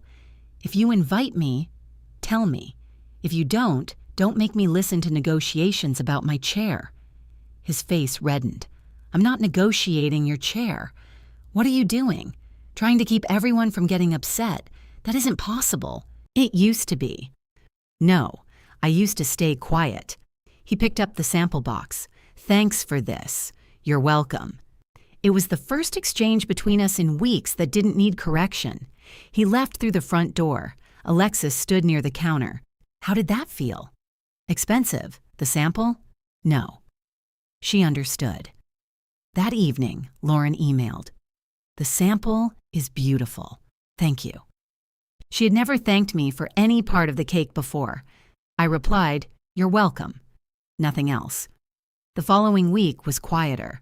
We finished the sugar flowers and stored them in shallow boxes. I checked the supports against the height of each tier. Alexis polished the silver stand until I could see the ceiling lights reflected in its base. Wayne sent a final vendor schedule. White's Bakery was listed for 3:15. Route through service corridor. Set up at North Ballroom Wall. Acceptance by Jacob White before 4. I printed the schedule and placed it on the delivery clipboard. The plan was now visible in 3 places. Our agreement, the hotel event file, and the production sheet all matched. That was the practical reward. No one could honestly say they misunderstood the cake or the handoff. The cost was that Lauren could see exactly where the boundary stood. 2 days later, an email arrived from her personal address. She copied Jacob, but not Wayne. I want to avoid confusion on the wedding day. Please explain exactly when the cake stops belonging to the bakery. I read the question once. Then I forwarded it to the bakery address so Alexis would have the record. I answered in ordinary language. Custody transfers after indoor setup, inspection, and the designated recipient's signature. Before that signature, White's Bakery remains responsible for the cake. Her reply came a minute later. Does Diane personally have to be present for custody to transfer? Alexis read it over my shoulder. She's looking for a gap. There isn't one. I typed, the licensed baker or authorized bakery manager must supervise setup. Alexis and I are assigned to delivery. Lauren replied, could Alexis supervise while Diane waits in the van? I looked at the screen. The question no longer concerned table size, hotel traffic, or responsibility. I wrote, both assigned staff are required for safe transport and setup. She didn't answer until that evening. Understood. The next morning, Wayne called. Lauren asked whether a recipient can sign before the cake enters the building. What did you tell her? That your agreement says after indoor setup. Did she ask to change the agreement? No. She asked if we could interpret it differently. And can you? No. I thanked him. Before hanging up, he added, she asked what happens if nobody signs by 4. I held the receiver tighter. What did you say? I told her the bakery keeps custody under the agreement. She said Jacob would make sure the cake was received. After the call, I opened the gray folder. Lauren's questions had identified the one part of the plan she couldn't control from a distance. The cake remained ours until Jacob accepted it inside. I had protected the work. Now she knew exactly what she had to get around. That afternoon, Lauren walked into the bakery carrying a cream envelope. She had never come for the tasting. She hadn't come for the sample. She hadn't seen the silver stand or one finished sugar flower in person. Now she stood at the counter, smiling. Alexis was arranging cookies in the display case. She looked at me, then went back to her work. Lauren placed the envelope on the counter. I thought I should bring this myself. My name was written across the front. Diane White, no address. I picked it up but didn't open it. What is it? Your invitation. Thank you. She waited. I opened the envelope. The invitation included the ceremony and reception at the Sagebrush Grand. A small card listed my table. Table 8. I hope this clears things up, she said. It answers the invitation question. I'm trying to make peace. All right. Her smile tightened. I know we've had differences. Yes. And I'm sorry if the planning process made you feel left out. It did. I never wanted that. I looked at her. She added, not intentionally. Alexis closed the display case. Lauren glanced at her. Could Diane and I have a private moment? Alexis said, I need to work the counter. I meant without an audience.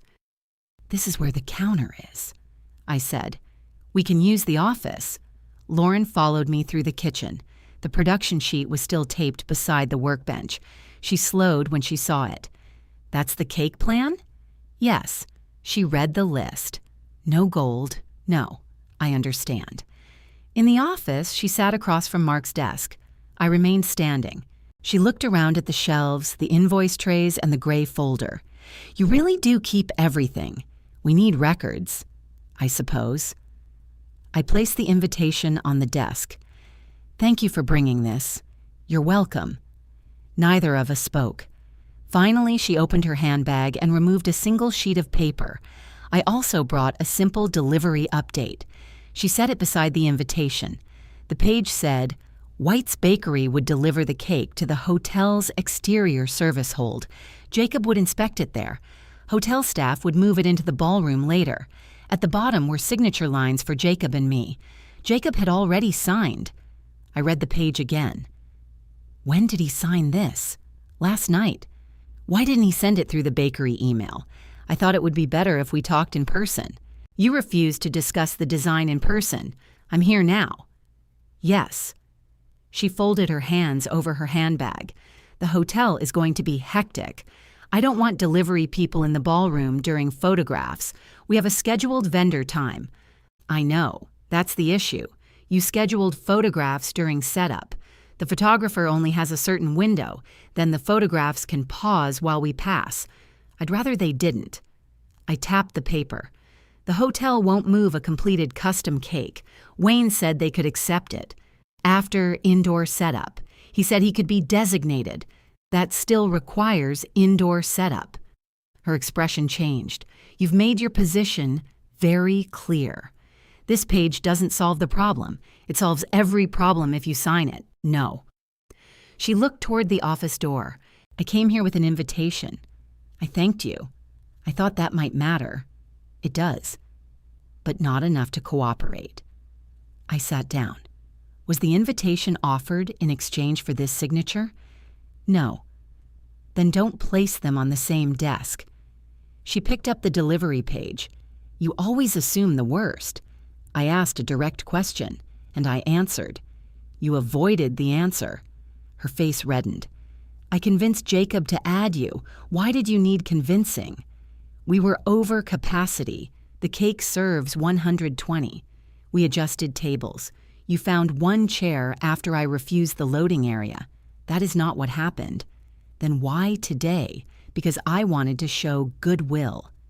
I pushed the invitation toward her side of the desk. You can take it back if it came with a condition. She stared at it. I didn't say that. I'm removing the confusion. I don't want it back. Then leave it. She returned the delivery page to her handbag. This is exactly what I was afraid of. What? You want me to ask permission for everything. I want you to follow a delivery agreement. You care more about that paper than your son's wedding. I care about both. The paper tells me my responsibility. And what about mine? You chose the guest list. You chose the schedule. You chose the design. I also chose to invite you after removing me. Her chair scraped the floor as she stood. I apologized. You said you were sorry I felt left out. What else do you want? Nothing. She looked surprised. That was the first time I had said it to her. I don't want another apology. I don't want a better explanation. I want to complete the cake we agreed upon and deliver it safely. And if I don't want you in the ballroom, then you need another delivery arrangement that complies with the agreement. That means you get your way. It means the cake gets set up. She picked up her handbag. Jacob said you'd be reasonable in person. I have been. He was wrong. She walked out through the kitchen. Alexis came to the office doorway after the front bell rang. What did she want signed? I handed her the invitation first. She read it. Well, table 8. You're invited. I am. She put it down. What was the other paper? Exterior handoff. Hotel staff moved the cake. Wayne already refused that. She wanted me to replace the agreement. Did you? No. Alexis nodded. Then she looked at the invitation again. Are you going? I plan to. Past tense? I don't know yet. My phone rang. Jacob. I waited until Lauren's car pulled away before answering. She came there to fix things, he said. She came with a replacement delivery page and an invitation. Yes, you could at least acknowledge that. I thanked her. She says you offered to give it back. I said she could take it if it was conditional. It wasn't. Then I still have it. He went quiet. You embarrassed her. We were alone. Alexis saw her leave. Alexis works here. Why can't you just sign the update? Because the hotel won't take responsibility for moving the cake. Wayne can sign. After setup, I'll sign outside. The agreement says inside. I signed the new page. I did not.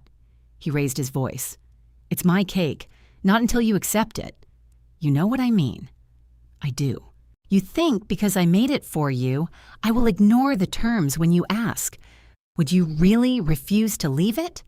I looked at the office door. Alexis remained in the kitchen.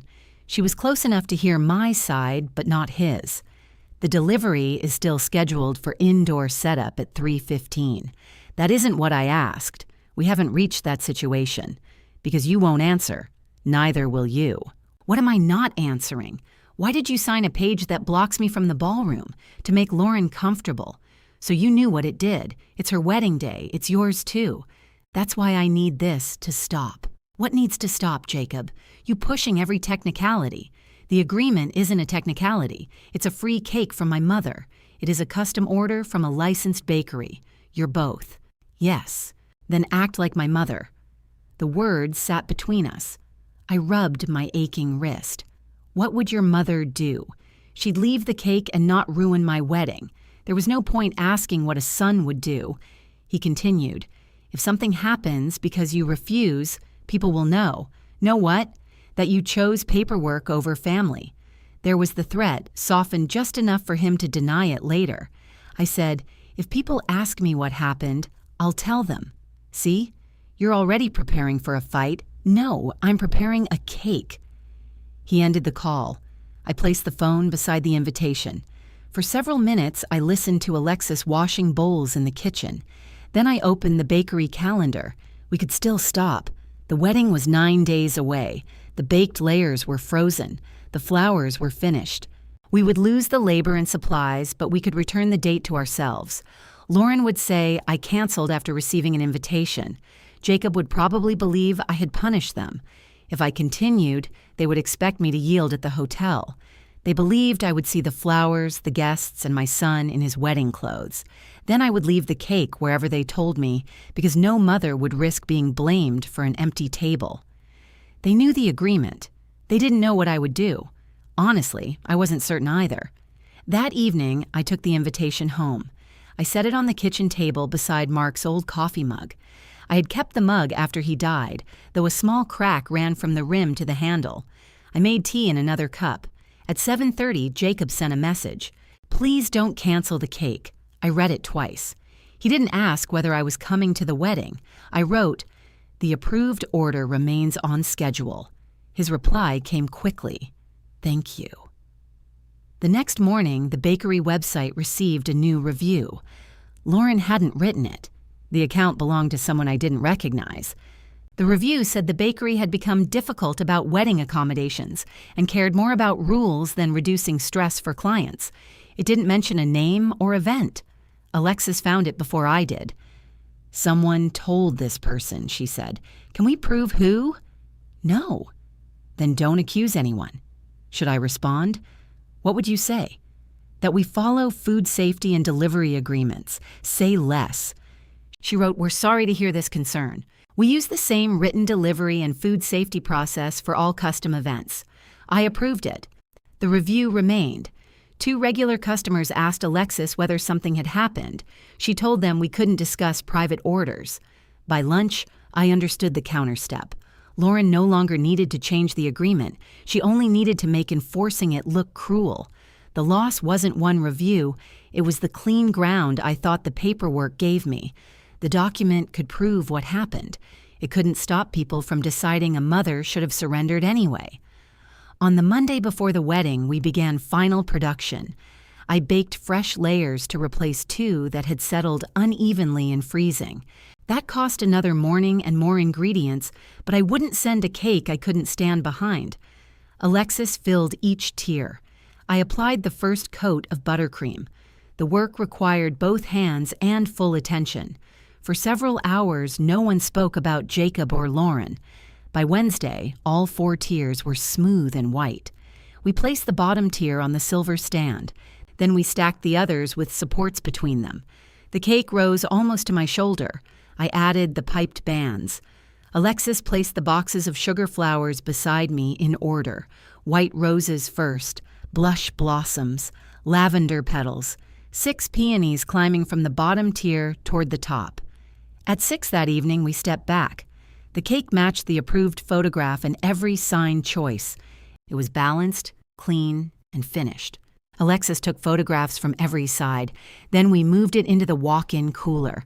The silver stand slid onto the reinforced shelf with less than an inch to spare. I closed the cooler door. On the delivery clipboard, I placed the agreement, Wayne's approval, the route, and Jacob's signed inspection. Alexis stood beside me. If they refuse indoor setup, what are we doing? This time, I answered, we keep custody. And if they tell everyone we ruined the wedding, we keep custody. And if Jacob asks you as his mother? I looked at the cooler door. We keep custody. She nodded slowly. All right. I turned off the kitchen lights, leaving only the small lamp above the office desk. The invitation was in my purse. The cake was in my cooler. The signed agreement was in my hand. For the first time, I accepted that I might not be able to keep all three. I put the invitation back into my purse. Then I called Wayne. It was after 6, but he answered. I'm sorry to call this late, I said. You caught me before I left. I need to confirm tomorrow's handoff. He was quiet for a moment. I was going to call you in the morning. What changed? The latest event instruction says exterior service hold. That instruction isn't approved by the bakery. I know. Does the hotel intend to follow it? The hotel has to follow the client's access restrictions. We also have to follow the vendor agreement in the file. Those instructions conflict. Yes. I sat at Mark's desk with the delivery clipboard open. What happens when we arrive? I'll meet you at the service entrance. Can you accept the cake outside? No. Can any hotel employee? Not under the current agreement. Can you move it after we leave? No. My staff won't take an assembled cake without custody transferring properly, and that requires indoor setup. Yes. His keys made a soft sound near the phone. What if Jacob tells us to leave it outside? You ask whether he is refusing the scheduled indoor handoff, and if he says yes, I record delivery refused. The cake stays with your bakery. Will you prevent us from taking it? No. It never became hotel property. That removed the last uncertainty. Wayne could confirm the rule. He could write down Jacob's answer. He could not let us into the ballroom against the couple's instruction. The choice would still belong to Jacob. I don't want hotel staff drawn into a family dispute, I said. Neither do I. This is a delivery issue only. That's how I'll handle it. Thank you. Diane? Yes? If Jacob authorizes indoor setup when you arrive, I can open the route, so the decision can still be made there. Yes. After we hung up, I wrote the time beside Wayne's name. Alexis had stayed in the kitchen. She came into the office holding her coat. Well, no outside acceptance, no hotel transfer.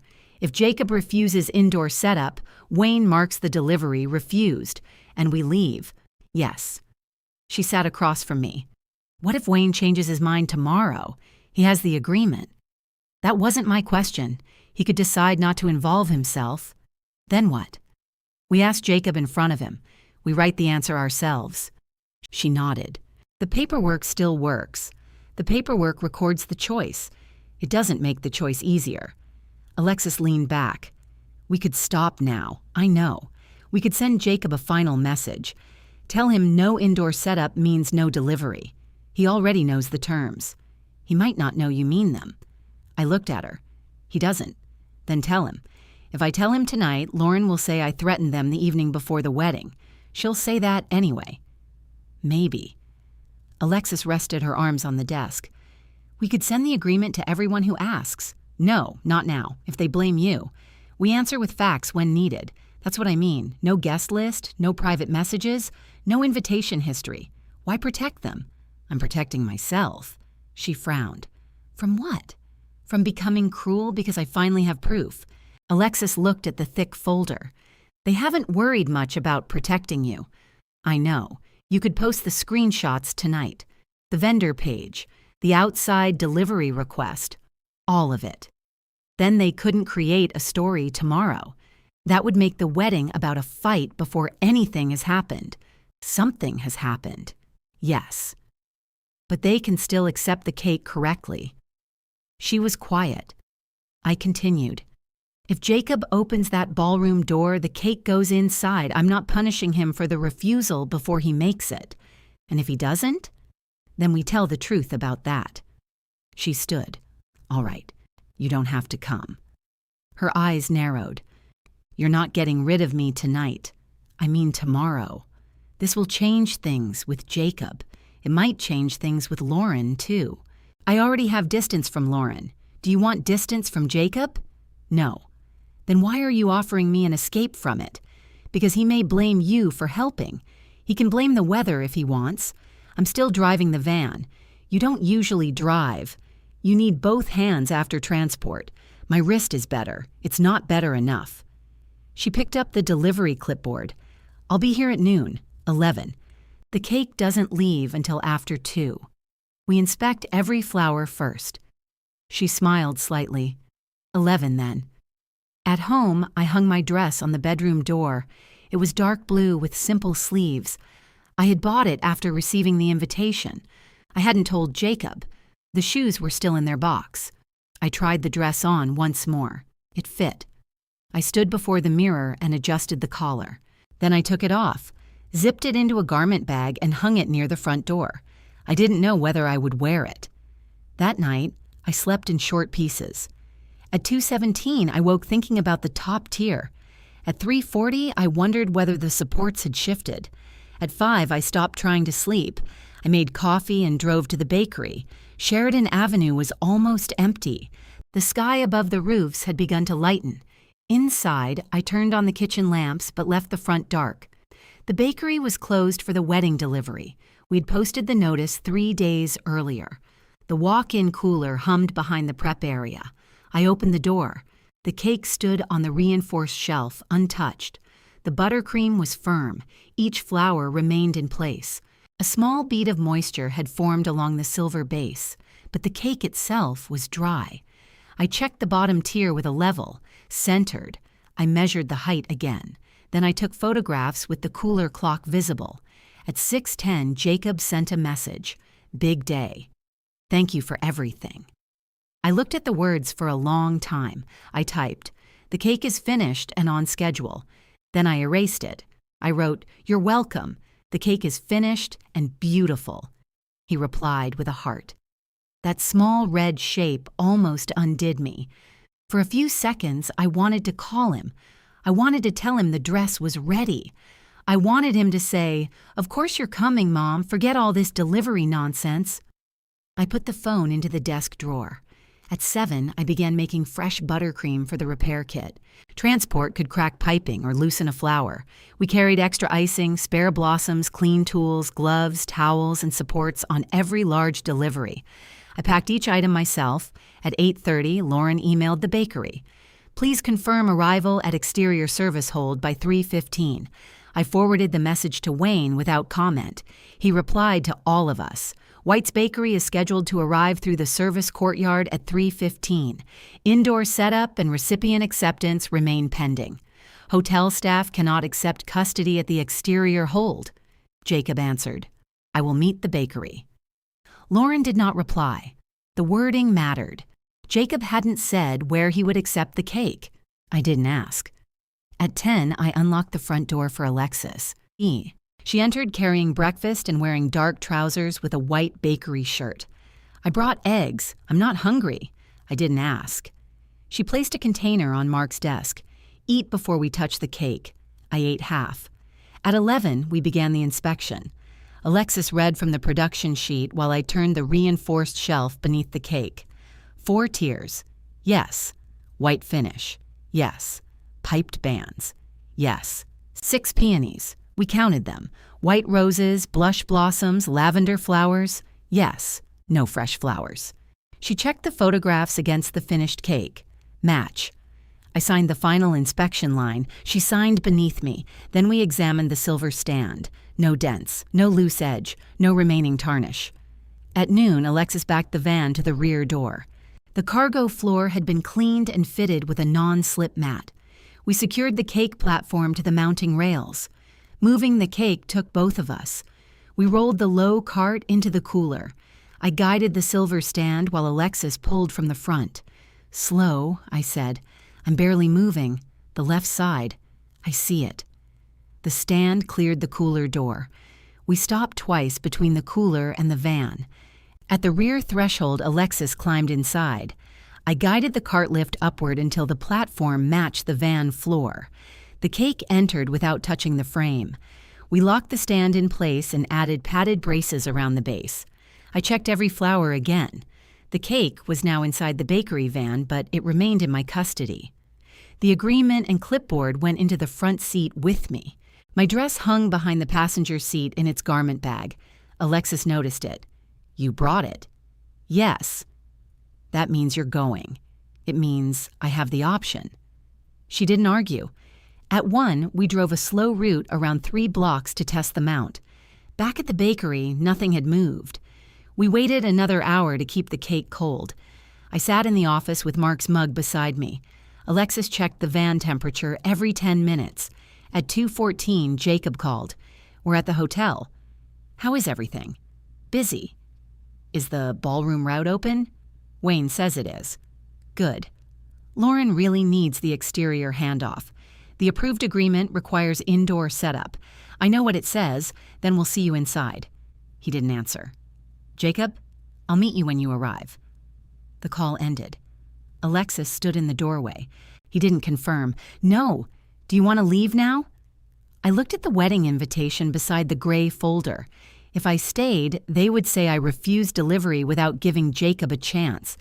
If I went, I might watch my son choose Lauren's comfort over my place in his life. Neither choice protected me. Only one completed my obligation. I put the invitation into my purse and carried the folder to the van. At 2:28, we left White's Bakery. Alexis drove. I sat beside her with one hand on the clipboard. We avoided sharp turns and stopped gently. The drive wasn't long, but every light seemed to last. When the Sagebrush Grand came into view, I checked the time. 3 minutes before 3. "We're early," Alexis said. "Take the courtyard slowly." She turned behind the hotel and entered through the service gate. Guests were already crossing from the west parking lot. Some carried garment bags. Others held wrapped gifts.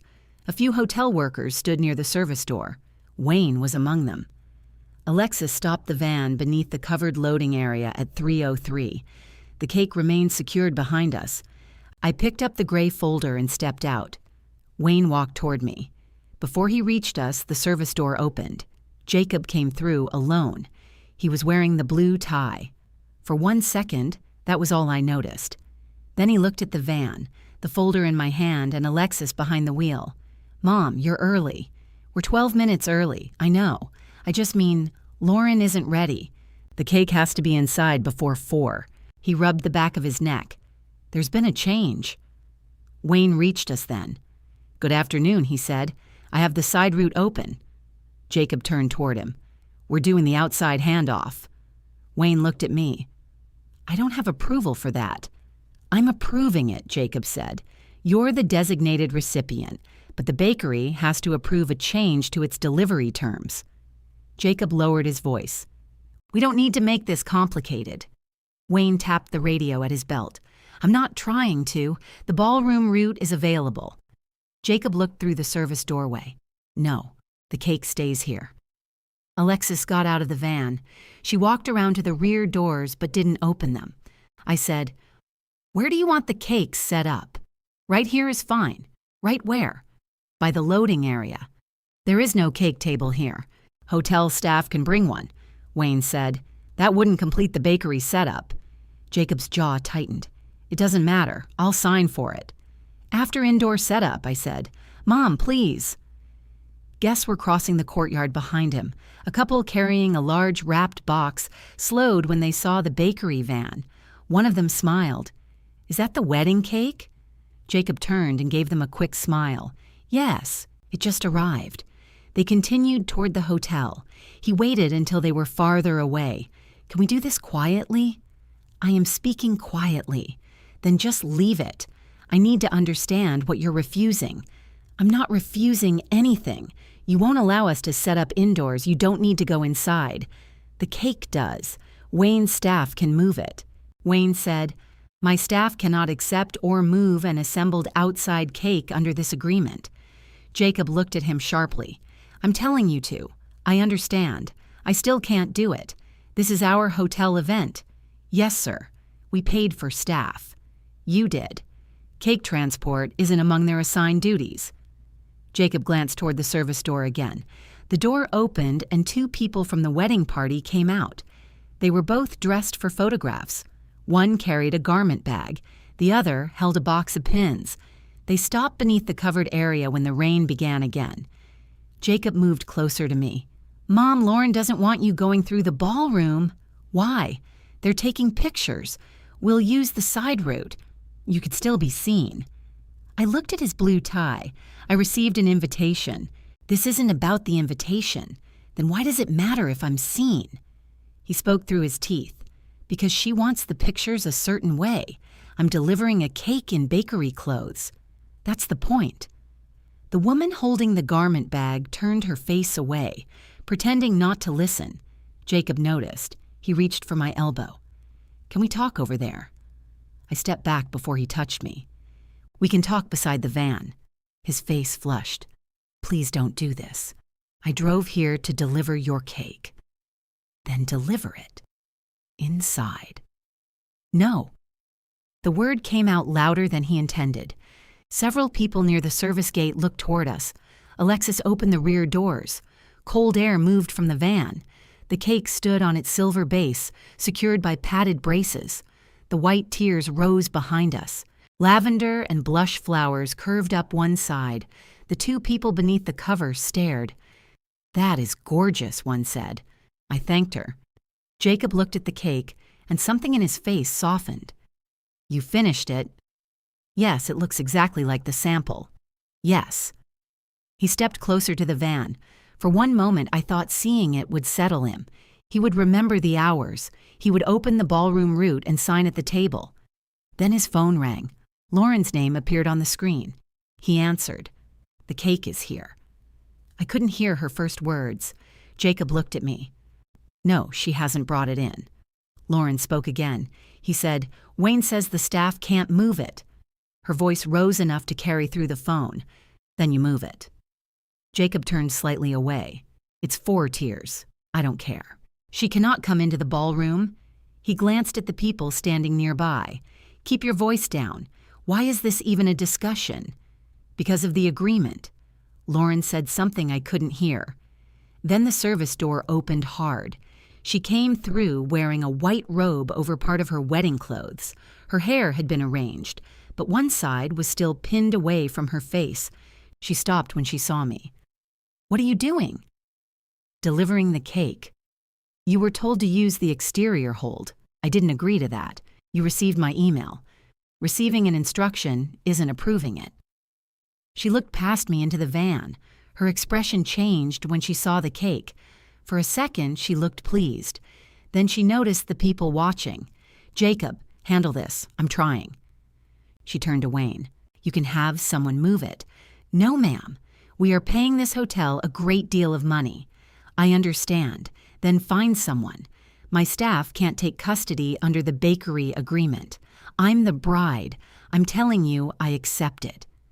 Wayne remained calm. You aren't the designated recipient. She looked at Jacob. Then sign. He can sign after setup, I said. Lauren faced me. You knew what we wanted. I knew what you requested. I declined it. This is my wedding. Yes. You don't get to decide how vendors enter. No. I decide whether my bakery leaves a custom cake unattended. It won't be unattended. Who will take custody? Jacob.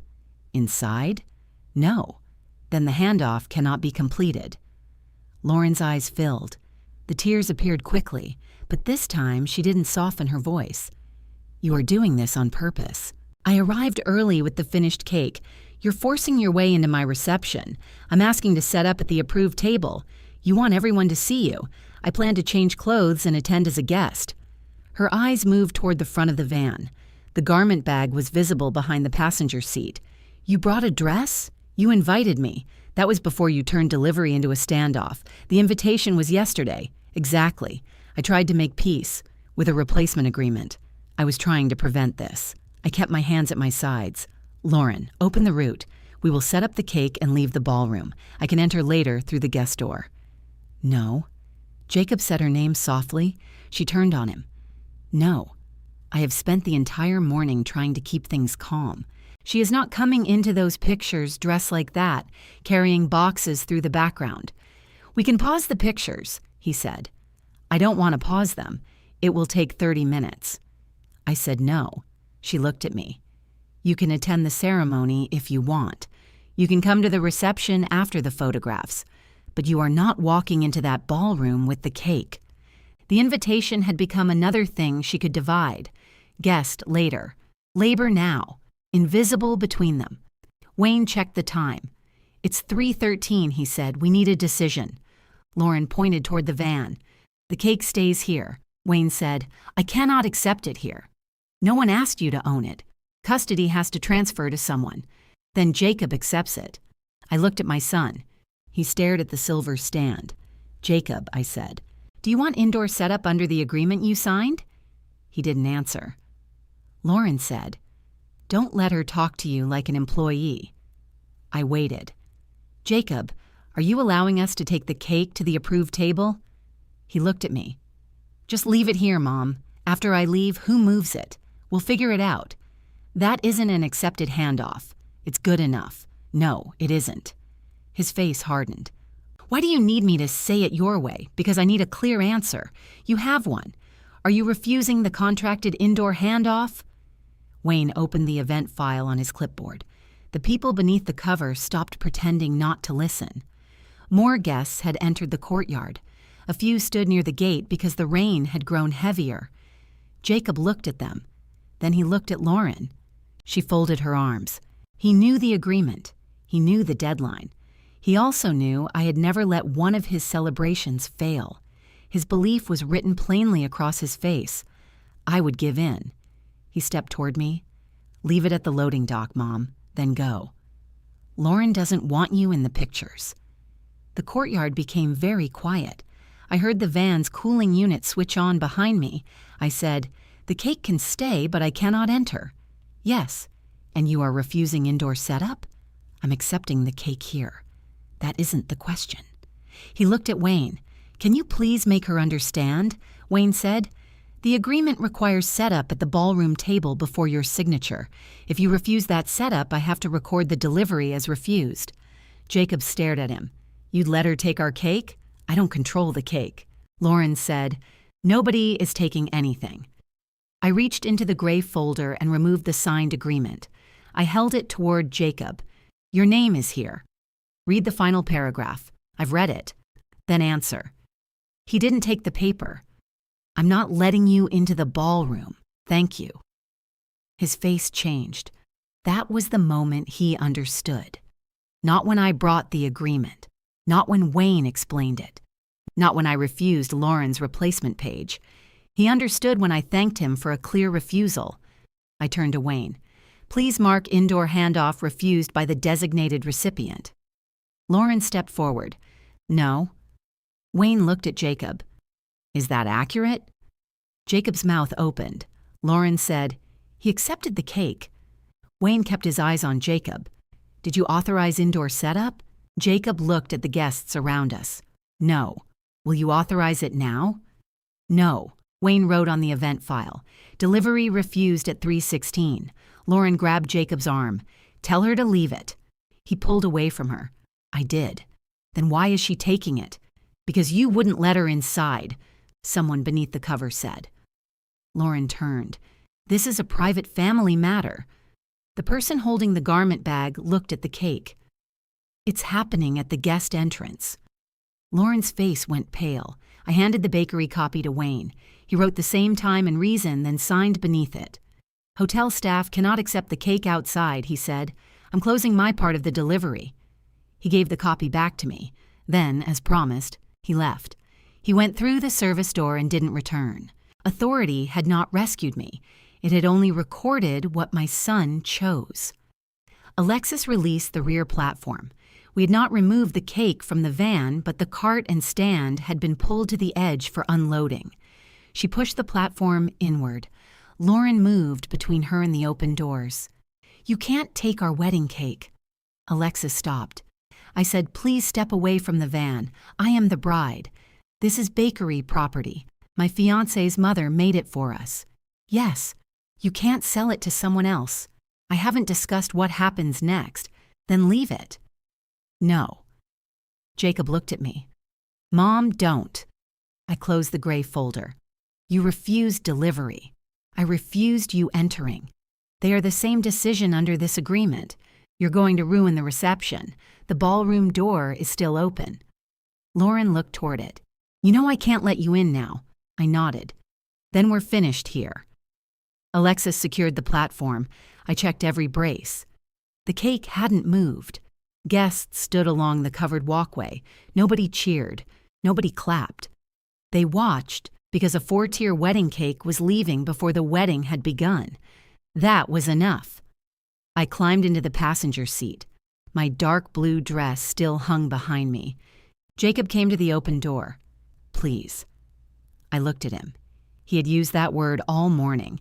It always meant I should carry the consequence of his choice. "Open the ballroom," I said. He looked back at Lauren. She shook her head. He didn't move. Alexis started the van. I closed the door. As we pulled away, I saw the hotel worker remove the reserved cake table from the service route. Through the ballroom window, the north wall was visible for one brief second. The wider table stood there with its white cloth, completely empty. Alexis didn't speak until we reached the end of the block. Then she said, "Do you want to go home?" "No, the cake needs the cooler." We drove back to Sheridan Avenue. My phone rang 3 times during the trip. Jacob called twice. Lauren called once. I didn't answer. At the bakery, we reversed the loading process. The cake was still cold and undamaged. We rolled it through the rear door and into the walk-in. When the silver stand settled onto the reinforced shelf, Alexis checked the tiers again. Not one flower moved. I touched the top rows. They refused it exactly as promised. That doesn't make it feel better. No. I closed the cooler. My dress remained in the van. I took it inside and hung it on the office door. The invitation was still in my purse. At 4:22, Wayne emailed the delivery record. White's Bakery arrived at 3:03. Designated recipient refused required indoor setup. Exterior custody transfer was not permitted under the signed agreement. Delivery was marked refused at 3:16. Cake departed with bakery. He copied Jacob and Lauren. I printed the email and placed it behind the agreement. Then I turned off my phone. Alexis sat at the desk. "What are we doing with the cake?" "Keeping it cold tonight." "And tomorrow?" "We sell it. The whole thing." "By the slice." She nodded slowly. "That's a lot of slices." "We'll separate the tiers in the morning." "What should we call it?" "Lemon and chocolate cake with raspberry filling." "That's all?" "That's what it is." She looked toward the cooler. "You could explain why it's available. I will explain what concerns the bakery." I opened my notebook. For several minutes, I couldn't write. Then I put down the plainest sentence I had. I read it once. I did not put it online. Instead, I wrote the bakery notice. "Fresh custom cake slices available Saturday. Lemon or chocolate with cooked raspberry filling. Limited quantity." Alexis posted it on the bakery page. Within 20 minutes, people began asking why a 4-tier custom cake was available. We answered. The delivery was refused. Nothing more. At 5:30, I turned my phone on. There were 14 messages. Lauren had written first. "You took the cake in front of everyone." Then, "You knew we couldn't let vendors interrupt photographs." Then, "At least bring it back before dinner." The last message had arrived after 4. The acceptance deadline had already passed. Jacob's messages were shorter. "Mom, answer me. Please come back. Everyone is asking where the cake is." Then, at 5:14, I told them what happened. I called him. He answered immediately. "Where are you?" "At the bakery." "Is the cake there?" "Yes." "Can you bring it back?" "No. We haven't cut dinner yet. The delivery was refused. I know. The acceptance deadline was 4. I know what the paper says." "Then why are you asking?" His voice broke. "Because there is an empty table in the ballroom." I looked at the dark blue dress hanging on the office door. Yes. People saw you leave. Yes. Lauren told everyone you took the cake because she asked you to wait outside. What did you tell them? He was quiet. Jacob? I said, I refuse to let you set it up. Why? Because Lauren didn't want you in the pictures. The words sounded different when he had to say them without me pulling them from him. Who did you tell? Her parents. Some of the wedding party. Anyone standing around us. What did Lauren say?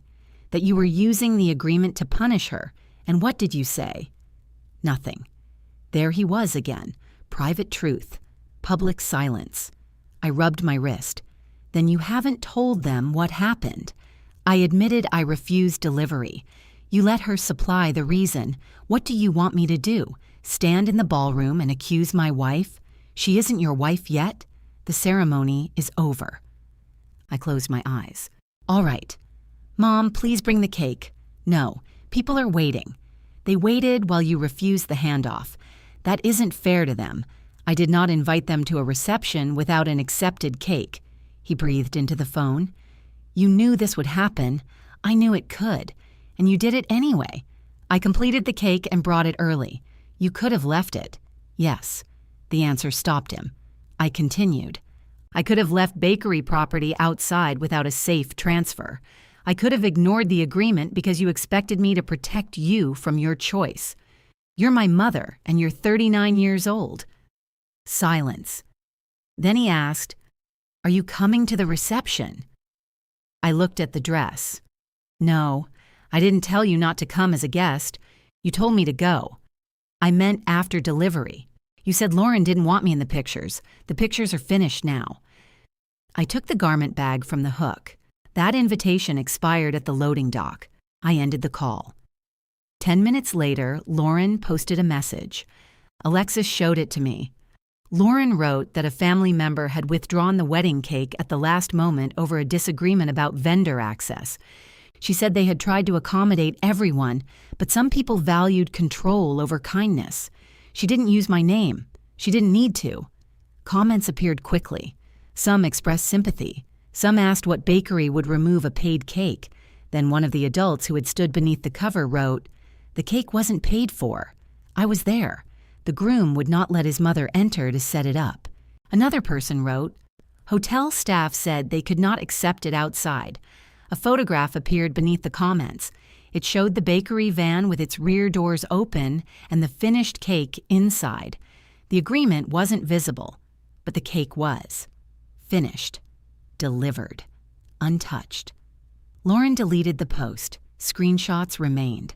At 6:40, Jacob posted his own statement. It was short. My mother, Diane White, and White's Bakery completed our wedding cake exactly as agreed. I refused the required indoor setup because I chose not to let her enter the ballroom during photographs. The hotel could not accept the cake outside. The bakery did not cancel or fail to deliver. He added a photograph of the sample cake and credited White's Bakery. I read the statement twice. Alexis read it over my shoulder. That's public. Yes, it's the truth. Yes. Does it help? I set the phone down. It stops one lie. It did not restore the reception. It did not put me into the family photographs. It did not remove Jacob's words from the loading area. But he had finally said publicly what he had always preferred to apologize for privately. That was different. At 8, Lauren called. I answered because I wanted to hear what she would do without an audience. I'm sorry things got so out of hand, she said. I waited. She continued. I never wanted you humiliated. You asked me to remain outside. That wasn't humiliation. It was a schedule decision. You told the hotel we wouldn't need ballroom access. I was trying to solve a problem. What problem? You and I don't get along. We did not need to get along for 30 minutes. You could have left the cake. Yes. Instead, you made everyone watch you take it. You refused the only accepted handoff. You're hiding behind words. They're the words you signed around. She exhaled sharply. Jacob is angry with me now. That belongs between you and Jacob. You've damaged our marriage on the first day. I am not discussing your marriage. Of course not. You got what you wanted. What did I want? To be right. I looked at the gray folder. No, I wanted the cake accepted indoors. She went quiet. Then she said, I'm sorry you felt excluded. That apology still asks me to carry the verb. What does that even mean? It means you are sorry about my feeling, not your choice. I called to make peace. Peace requires different conduct. I'm not begging you, I didn't ask you to. She ended the call. I placed her invitation in the gray folder and closed it. The next morning, Alexis and I arrived at 5. We removed the cake tier by tier. The flowers came off cleanly. We saved several for display and boxed the rest. I cut the lemon tiers first. The slices showed even layers and a clear line of raspberry filling. The chocolate cut just as well. At 7, customers were waiting outside. We opened at 8. By 10:30, more than half the cake was gone. People bought slices for breakfast, offices, and neighbors. A woman ordered 6 and said only, "It's beautiful work."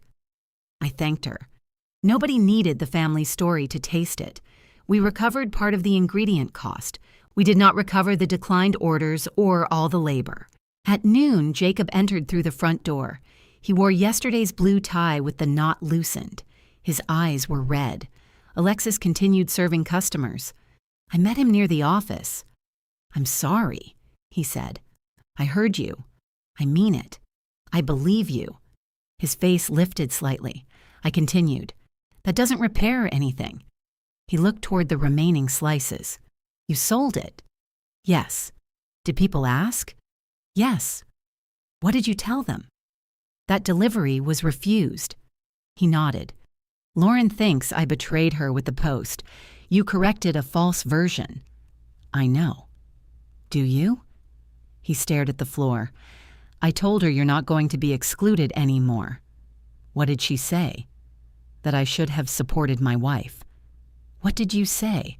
I said support doesn't mean helping her erase you. I waited. I should have said it sooner, he added. Yes. He rubbed the back of his neck. What can I do? I looked through the doorway. The front case needed refilling. Used pans filled the sink. The floor near the cutting table was sticky with icing. I don't need another private apology. I posted the correction. That was one action. What else? I don't know yet. He nodded. Then he removed his jacket and rolled up his sleeves. Where do you keep the mop now? Same place. He went to the utility closet. He didn't ask for a key. He didn't step behind the register. He didn't touch the day's money. He filled the bucket, carried it into the kitchen, and started with the floor beneath the table where his wedding cake had been cut. He worked slowly at first. Jacob had never been good with a commercial mop. He used too much water and pushed crumbs into the corners. Alexis watched from the front counter. Change the water, she said. It's still clean. It's pink. He looked into the bucket. Raspberry filling had turned the water pale red. Right. He emptied it and started again. He stayed until the last slice sold. When a customer asked why the cake had been refused, Jacob answered before I could. I wouldn't let the bakery set it up inside. The customer looked from him to me. Why not? He swallowed. I was trying to keep someone else happy. He didn't say more. He didn't ask me to rescue him from the silence. After closing, he took the empty boxes to recycling. Then he stood beside the back door. Can I come help next Saturday? I almost said he didn't need to. That was the old response. I would have removed his obligation before he had a chance to meet it. Ask Alexis what time she needs you. He looked at her. 6, she said. In the morning? It's a bakery. I'll be here. He arrived at 5:52. Alexis gave him an apron and put him beside the dish sink. He washed sheet pans for 2 hours. Then he carried flour from the storeroom. He did not touch the register. He didn't ask for a key. When he wanted coffee, he asked where the clean mugs were. At noon, he removed the apron. Do you need anything else? Not today, Alexis said. He looked at the day-old rolls near the prep table. In the past, I would have placed them in a bag before he asked. This time, I waited. He picked up one package and carried it to the register. Alexis said, "Those are half price." He paid. It was a small exchange. Money for bread, No guilt, no gift used as a reason to stay. The following Wednesday, he called my personal phone. "I'm not calling about the bakery," he said. "All right. Could I come by your house for coffee?" "When?" "Sunday afternoon." "Are you coming alone?" "Yes." I thought about it. 2:00. "Thank you." He arrived at 1:55 with nothing in his hands. No flowers, no apology card, no object meant to do the work for him. I made coffee. We sat at the kitchen table. Mark's cracked mug remained on the shelf. Jacob looked at it. "I almost used that one. You know better." "I do." We drank quietly. Finally, he said, "Lauren thinks I'm choosing you over her. I won't help you argue with your wife. I'm not asking you to." "What are you asking?" "I don't know." "Then take time to know." He nodded. "She says the post made her look terrible. The post described your decision. She says I should have said it was mutual." "Was it?" "No." "Then that would have been another lie." He looked into his cup. "I told her I won't lie about you anymore. That is between you and her. I also told her she can't use me to ask you for things." I waited. "She wanted me to ask whether you'd remove the bakery response to the review. The response says we use written delivery procedures." "I know. Why does she want it removed?" "She thinks people connect it to the wedding. They probably do. I told her I wouldn't ask, but you just did." His face changed. "You're right." He put the cup down. "I'm sorry. I didn't tell him it was fine." He sat with the mistake. After a moment, he said, "I won't bring it up again." That was better than another explanation. When he left, he carried his cup to the sink. He did not ask when he could return. The next week, he called and asked again. "Would Sunday work?" "No, I have plans." "All right, maybe another week." There was no wounded pause, no reminder that he was my son. 2 weeks later, I invited him for coffee. That was the first contact I initiated since the wedding. Lauren contacted me a month after the cake delivery. She asked to meet at the bakery after closing. I agreed, but Alexis stayed in the office. Lauren sat at the same table where Jacob had signed the agreement. She looked around the bakery. "I didn't realize how much work happened back here," she said. "You declined the tasting." "I know." She placed her hands in her lap. "I'm sorry I told Jacob to keep you out of the ballroom." I waited. She continued. "I was under a lot of pressure, and I thought you were trying to prove a point. You asked the hotel to block bakery access before delivery. I know how it looks." "How does it look?" She stared at the table. "Like I didn't want you there." "Did you?" "Not during pictures." "And afterward?" "I invited you with a replacement delivery page. That wasn't meant as a trade. It arrived as one." She sighed. "I can't change how you interpreted it." "No, that's not what I meant. I know what you meant." She looked toward the office. "Is Alexis listening?" "She's working." "I wanted this to be private." "It is private. It doesn't feel private with her there." "She manages the bakery." Lauren pressed her lips together. "I'm trying to apologize." I heard the apology. "And I'm not ready for a relationship with you." Her eyes widened. "So that's it? For now? How long am I supposed to wait? This isn't a punishment with an end date." I said I was sorry. "Yes." "What else do you expect?" "Different conduct, such as, don't ask Jacob to carry messages. Don't describe my boundaries as attacks. Don't offer access in exchange for work." She stood. "I never did that. You brought the invitation and replacement agreement together. That was unfortunate timing. It was your timing." She picked up her handbag. "I don't think anything I say will satisfy you. Not today." She left through the front door. I didn't follow her. Jacob called that evening. Lauren said the meeting went badly. It was honest. She thinks you'll never forgive her. I didn't say that. What did you say? That I need distance.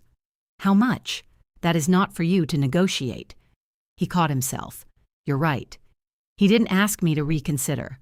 That mattered. The bakery settled back into its normal rhythm. We accepted paid orders for the open dates. The cooler filled with ordinary cakes again. The wedding week remained a loss on the books, though selling the slices recovered some of it. I removed the automatic family note from Jacob's customer record. It had said, "No charge unless specified." The next time he ordered a tray of rolls, Alexis gave him the invoice. He paid it before pickup. No future order went onto my time simply because he was family. He kept helping on Saturdays. Some weeks he washed pans. Some weeks he cleaned the van. Once he spent an entire morning scraping dried icing from storage trays. He never posted photographs of himself working. He never told customers why he was there. When someone praised him for helping his mother, he said, "I should have been doing this years ago." Then he returned to the sink. I did not give him access to the bakery accounts. He did not ask. One Saturday, Lauren arrived while he was stacking boxes. She came to the open kitchen doorway. "Can we come in?" she asked me. The question was simple. It was also new. "You can stand at the prep table," I said. She entered and stayed where I had permitted. She brought back 2 bakery towels Jacob had taken home by mistake. She placed them beside the sink. "I washed them," she said. "Thank you." She didn't ask for coffee. She didn't raise the wedding. The visit lasted 8 minutes. That did not repair us. It was one correct action. Months passed. Jacob's help remained steady after the embarrassment faded. That was the test I needed. He showed up when nobody was discussing the wedding. He called before visiting. If I said no, he accepted it. I began allowing limited contact outside the bakery.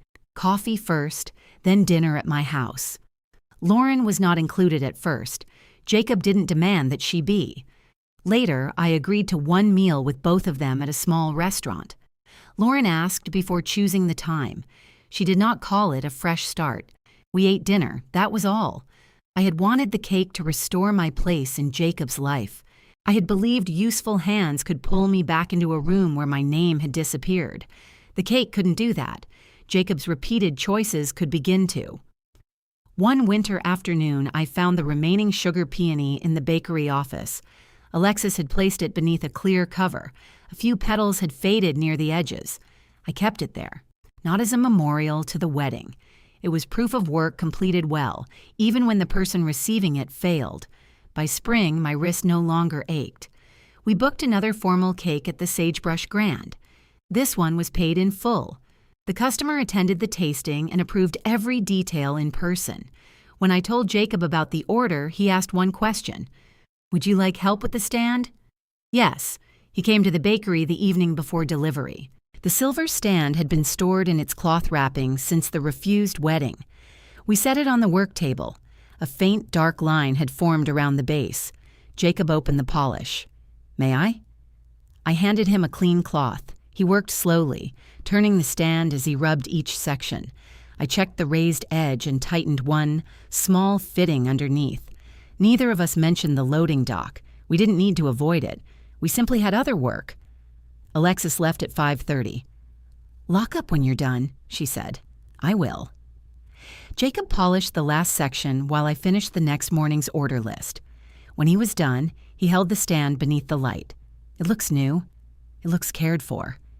He wrapped it in clean cloth, leaving the handles uncovered.